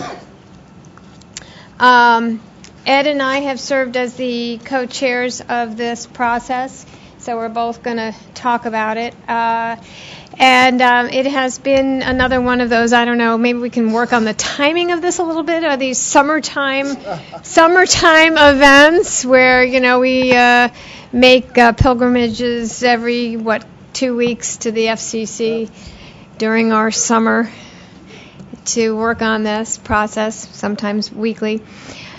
So, first of all, our thanks to all of those who served on the task force and gave your time to this process. You can want to identify yourselves by raising your hands. Those of you who served on the task force, so I don't have to. John in the back, and those around the table here who, and Ken on the phone, Ken McEldowney. And Ken Mallory, who's not here, and a couple of others who are not participating today. who served on the task force, spent a lot of time with this. We greatly appreciate it, and thanks to the CGB also for all of your time in working with us on this. So here we have the recommendation. I think the probably the first of Robert's rules is to move the recommendation. Is that correct, Scott? Yes. So that we then can discuss it. So do I have a motion to move the recommendation from the floor? So moved. Thank you, Ken. Do I have a second? Okay, good. Excellent. All right. So, I think the first thing we should do is, over lunch, we made a few editorial changes here to it that are mostly wordsmithing, and Scott told us we could do. So thank you, Scott, for overseeing this process to make sure we stayed on the up and up and all this. So I want to go through those, and Ed, you have these too, so make sure that I'm not going to go through where we missed a space or anything like that, but word changes, or periods where we didn't have a period and we added a period, or a space where we didn't have a space. I won't go through those, but I do want to go through a couple where we made a couple of crossouts, words changes, etc.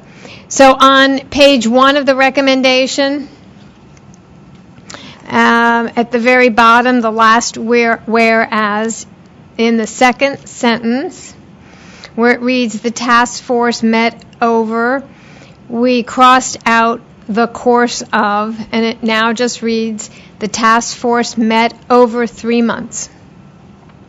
Okay, just clean that up a little bit. And then moving to the second page, so I'm not going to note a comma that was added. In the third, therefore, bullet point there, we made a couple of changes. In the second line, we replaced the word service costs to now read service price. Okay, everybody got that change?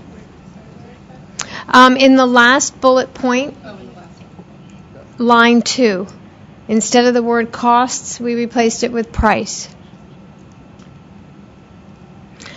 And then the other change is that we took out the parenthetical in the next line. So that entire language there has been removed. Everything in parentheses.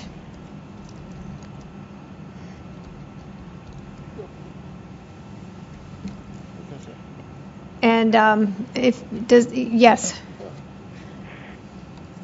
Can I ask for the rationale there? Is it because it's redundant to the previous sentence? That was the sense that there was redundancy. There was a sense that it was not as clear. And I'm going to turn to Ed to see if he wants to add anything to that. We had a little discussion about it. It was redundancy, and then we also got some of the feedback that it could be read as being somewhat contradictory. And our effort was really to provide an explanation, and if it failed to actually be providing an explanation, we felt like it would be better served not having it.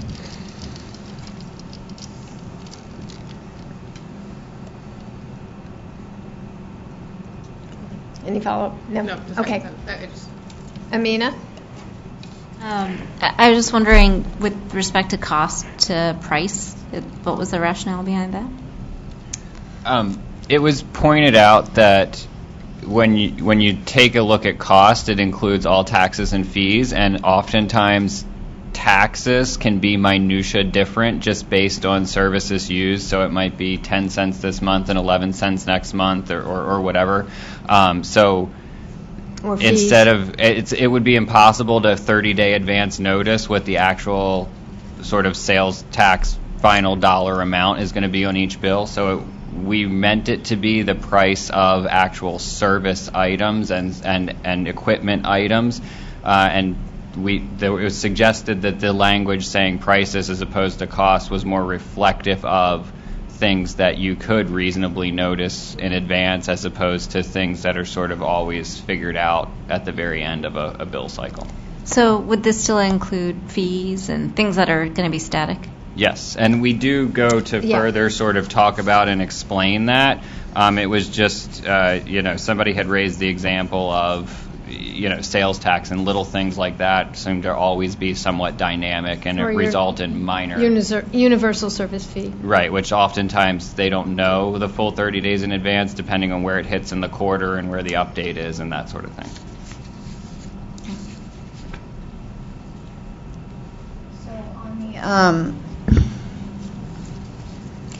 Okay, so first question, are there some states or localities that don't allow phone bills or cable bills to separate out the tax from the cost that's charged, or has that been resolved in the past? I might have a... can't speak to that. Louisa? Because from what I remember, there are actual laws at the state level or at the locality level that don't allow the businesses to separate out the tax from the total charge. Okay. So if the business doesn't know the tax ahead of time and they aren't allowed to separate the tax from the charge in the bill, and we can't estimate the price ahead of time, how does this work? I mean, I think that this speaks to service costs. So to the extent that taxation is bundled into that, then this is simply a best practice. This isn't a rulemaking proceeding. And maybe that's an instance where a company can't follow a best practice because the tax. So we won't see itemized bills actually. I because don't the taxes know that won't be separated out. The goal of this was never to speak to bill itemization. Yeah. Truth Okay. in billing is an entirely separate. Right. So truth in billing is different from no surprises? This was geared specifically at sort of clarity at sign up and also notification when promotional or other price changes are coming towards consumers, or at least that's the approach That's our we took. understanding. Yeah. I think that there might be other opportunities to talk about itemization in bills, but it didn't fall into the scope of this discussion as it was presented to us. And as Sorry, we took maybe it on. I'm sorry I was not here this morning when you guys talked about it. I'm just trying to clarify really quickly. Does this relate to the chart that we passed earlier?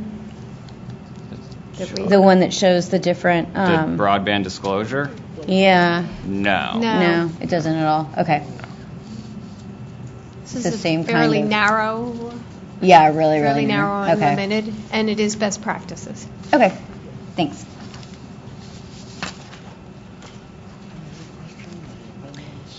So, these were our editorial changes from the task force. I'd like to open it up for discussion now, in addition to what we've just heard, to see if anyone else are there any other amendments or any other further discussion? Yes. I have two concerns related to this that I wanted to bring up and potentially propose an amendment if everybody is willing to entertain it. Following on Katie's point, so first I'll have my two concerns, and then I'll talk about what I think should be the amendment. Following on Katie's point, we actually, I think, don't know exactly what should count as best practices from where we sit, because it sounds like it's a complicated thing based on, for instance, billing practices at the state level and a host of other things that we're not necessarily aware of at the position we're at. So that just makes me concerned. They seem fine on their own as common sense, but I'm just not certain that they're actually best practices. The other concern that I have is that the basis on which we are proposing to put forward these best practices to the Commission is based on, as far as I know, is based on a chart that the Commission published saying that they got a lot of complaints about billing practices, which seems problematic, but I didn't see any actual science behind it, any social science that suggested how those problems broke down, whether it was just people who were just mad because they got billed, whether they were billed too much. It was just general billing complaints, and then we're putting forward these best practices without actually having a sense of what the problems were and what the costs and benefits about fixing whatever those problems are. So with those two concerns in mind, and also I take the point of the task force that these are just best practices. However, my concern is that long term, even though this isn't meant to be part of a rulemaking, that you might see the Commission citing our best practices as an example of what these companies should have been doing.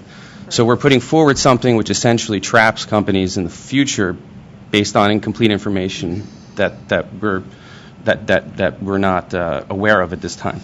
So what I would like to do in order to pass these, through the CAC, these best practices, is to put something in that says something to the extent of, if the Commission were to rely upon these best practices as part of some proceeding or enforcement action, that they would actually first conduct a consumer benefits analysis to determine that our best practices actually make sense in that given context. Without having a consumer benefit analysis to justify the application of these best practices, I don't think I could vote for this. Thank you.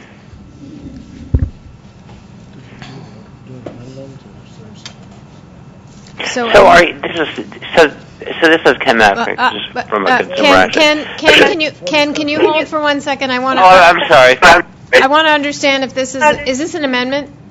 Well, so I would propose it as an amendment if the general, I don't know what the language we put in first. I would put it out there as a conversation piece to say, does anyone else feel this way? If everyone thinks I'm crazy, then there's no point in forming the language for an amendment. I have suggestions, but... What do we have here? Procedurally, Scott, what is this procedurally? Is this an amendment? I just want to know if we have an amendment to second, so we can have discussion. Okay, Put it in as it's an amendment. It's an amendment. Okay, amendment. Do I hear a second to the amendment? Katie seconds. Okay, now we can have discussion. Okay, Go sorry. ahead, You can Ken. discuss it all you want. Go ahead, Ken. I'm sorry, this is Ken McIntyre, Consumer Action. So you're saying, on the face of it, you do not see a very strong consumer benefit? I don't understand really what you're saying. What I'm saying is that, so from a common sense perspective, you see a lot of billing complaints. Sure, it makes sense to look at it and say, oh, there's probably problems in there. But science often works against common sense, right? So what I would like to see is an actual analysis of what those problems are. Are they just people who are cranky? Are they people who have legitimate problems? Are there 12 different types of billing problems in there, that some of which are not relevant to what we're talking about here? Is it a majority? Is it a minority? I would just like to have actual data in place that says, yes, we've actually identified a harm. And then at the same time, I would like to see the analysis say, go to the extent to say, well, what we propose to do will actually cause more good than harm at the same time. I'll be voting against the amendment. Any other discussion on the amendment? Yeah, I think maybe to clarify a little bit, this is just, and this is a question for you, saying that should the commission decide to use this as basis for a rulemaking, they should do a consumer benefit analysis, is really just the idea behind the amendment. Yeah, that's the idea behind the amendment. Just to say that what we're putting out there, since we have so little information behind what we're doing, it seems like it's fine as a general thing to put out there to say, companies, these are good ideas. If the commission actually wants to cite this as something which is important precedent or suggestive of what companies should do, in that particular instance, they should have to do a consumer benefit analysis before asserting these as best practices. Sarah. I guess I'm still confused by the amendment and the drive behind it, but I also have a procedural or like a process question, which is to the extent that it sounds like this document is not binding because it comes out of the CAC. I don't understand at all what this amendment would accomplish by putting another requirement in a requirement that, quite frankly, I think is very it opens up the door for an entirely new conversation about what a cost-benefit analysis even entails. And so to the extent that this new clause or line, or I don't know if it's a whereas clause or a resolution clause, to the extent that that would be added and as another non-binding portion of a non-binding recommendation from the task force, I guess I just don't see how that accomplishes the concern that I'm sorry I don't know that Christian raised. So I guess that wasn't exactly a procedural question, but rather assuming my understanding is correct, and if it's not correct, then please help me understand. Chris? So I have some sympathy for this amendment because I, too, am slightly wary of the everybody knows school of argument for things, because you're right, sometimes the things that everybody knows are not either true or good bases for policymaking. However, I think in this particular example, focusing on the resolution clauses actually are more useful. I mean, the whereases I get, but I honestly, when I read statutes, I ignore them. I ignore the Congress believes, because I don't care what Congress believes. I care what Congress says. And what this resolution says, to me, is pretty straightforward. It's like you should know how much you're paying for something. You should get alerts if your cost is going to go up. I mean, to me, those are like such baseline, like best practices, non-ideologically, just from a marketplace point of view and from a, what I would want as a consumer, that I feel comfortable just endorsing essentially that provision. And I'm not sure we need to sort of fine-tune whether in fact there's if we were going to make broader policy recommendations, they needed to be more founded in some kind of research. That's my take.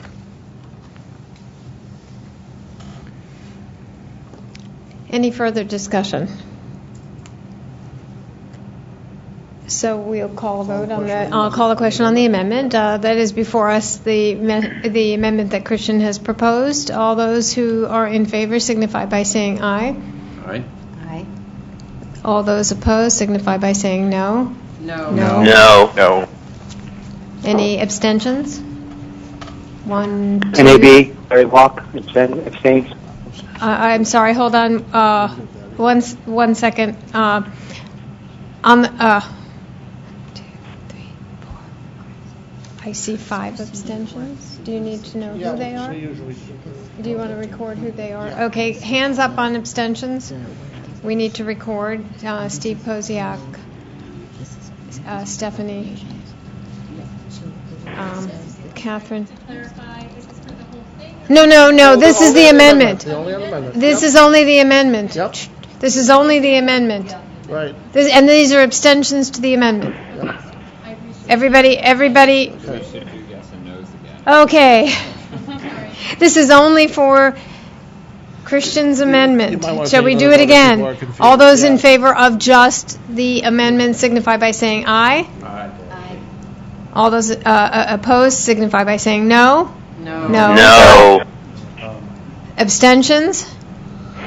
I still see 2. Steve Posiak and NAB, hello. And on the phone, who is abstaining? Tell me your name, please. Larry Walk for NAB, abstains. Larry Walk. Okay. Anyone else on the phone abstaining? So we got 3. Okay, thank you. Okay. So the amendment is not approved. All right. Thank you, Christian, for bringing that up. Any further discussion? Any further discussion on the recommendation? Right, yeah. Katie? Yes.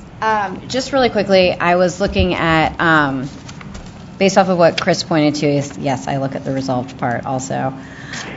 In going to the first point, and this is if the group would be interested, just adding at the very end to the extent allowed by law. Since we know that some taxes and fees companies aren't allowed to separate out. I mean, where would you add this? At the end of the first bullet point. So it says monthly bill that includes all government-imposed taxes and fees and all company-imposed fees, surcharges, and equipment charges just prior to sign-ups. So perhaps it could be something along the line, monthly bill that includes all company-imposed fees, surcharges, and equipment charges prior to sign-ups and taxes and fees to the extent allowed by law, or keep it exactly the same and just at the very end add to the extent allowed by law. Just minor suggestion. Okay, we have an amendment. Do we hear a second? Second. We have a second. Now discussion. Sorry, quick discussion. Could you read it one more time? Yes, Katie, can you read it one more time? Sure. I'll do the longer form. There's a shorter form too, but longer would be total monthly bill that includes all company-imposed fees, surcharges, and equipment charges just prior to sign-ups, and imposed taxes and fees to the extent allowed by law. Are you saying that some taxes and fees aren't allowed to be disclosed? Yes. Could you tell me Yeah, again so, what sorry, at the... what secret fees there are? I'm sorry? No, What they're secret combined. fees and You're taxes making there the are? point that they're combined. They're not distinguished. Right. But that doesn't... follow the, I'm not sure that's logical. It means you can't follow Okay, we the have recommendation. cards up. Chris, Sorry. raise your card if you want to We speak. were having a sidebar about this, and I'm reading it more closely and wondering if the thrust of this needs to be resolved. Because basically what we're really saying here in this clause is make sure that people know the total cost, Yeah. including all of these things that we list. I'm not sure that the issue that you raise, while I think is actually a good one for transparency and something I would like to know, is actually implicated in this instance, because whether or not it's combined, you are still going to know the final cost, which I think is what this bullet is actually aimed Oh, at. so they're just going to give you They're just gonna give you the total number. final, not Yeah, all of them. right. No. Includes, right. Amendment withdrawn. Okay. So everybody can put down their cards. The amendment has been withdrawn. Yes, anything else? Call the question. Thank you, Ken. The question has been called. Okay, so all those in favor of the recommendation signify by saying aye. Aye. Aye. All those opposed signify by saying no. No. That was Steve? Christian. Oh, Christian, I'm sorry. And that was not me raising my hand. That was just saying signify by saying no. All So right. Christian is Yeah, the only no. Abstentions? Okay, we have several abstentions. We have Louisa T-Mobile, Julie CTA, Stephanie and CTA. On the phone, any abstentions? Larry Walk, NAB abstains. NAB, Larry Walk. And CenturyLink as well. Oh, yes, right. And you, Amina, you have some proxies that were given to you? She'll give those to us later. Should I give them separately? Okay. All right. Thank you all. So the recommendation is approved and adopted. And thank you all very much. Appreciate it. And thank you all for your thoughts and participation. Thank you. All right. Let's see. What do we have? Let's go to our agenda. Do we have public? We have comments from the public. Yes. Is there anyone who is with us who wants to offer any thoughts or comments? I'd like to make a 1 minute for the comment. Okay. So we now have comments from Scott.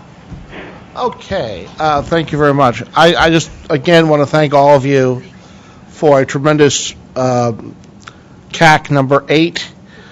We're getting better and better and better, and I really think it was said this morning how much this particular group has done. I have come to know and respect all of you, and hopefully look forward to working with many of you on the next CAC. And I also failed to mention this morning that I wanted to acknowledge Brittany Gomez, who's been helping me with the administration of this group on a temporary basis, and she's spent a lot of time doing it to great success. So that's it. Thank you very much to all. And to the chairman, too. Thank you to Bo and all the work that you have helped out with as well, and Scott, and that's it. The party's over. Lights are going out. The lights are going out. Adjourning CAC. My gavel is still wrapped up, but meeting. Do I have a motion to adjourn? So All right, really so need one, but that's moved. okay. Thank you. I know we never do. Don't really I just need wanted to It's say that. ceremonial. It's ceremonial.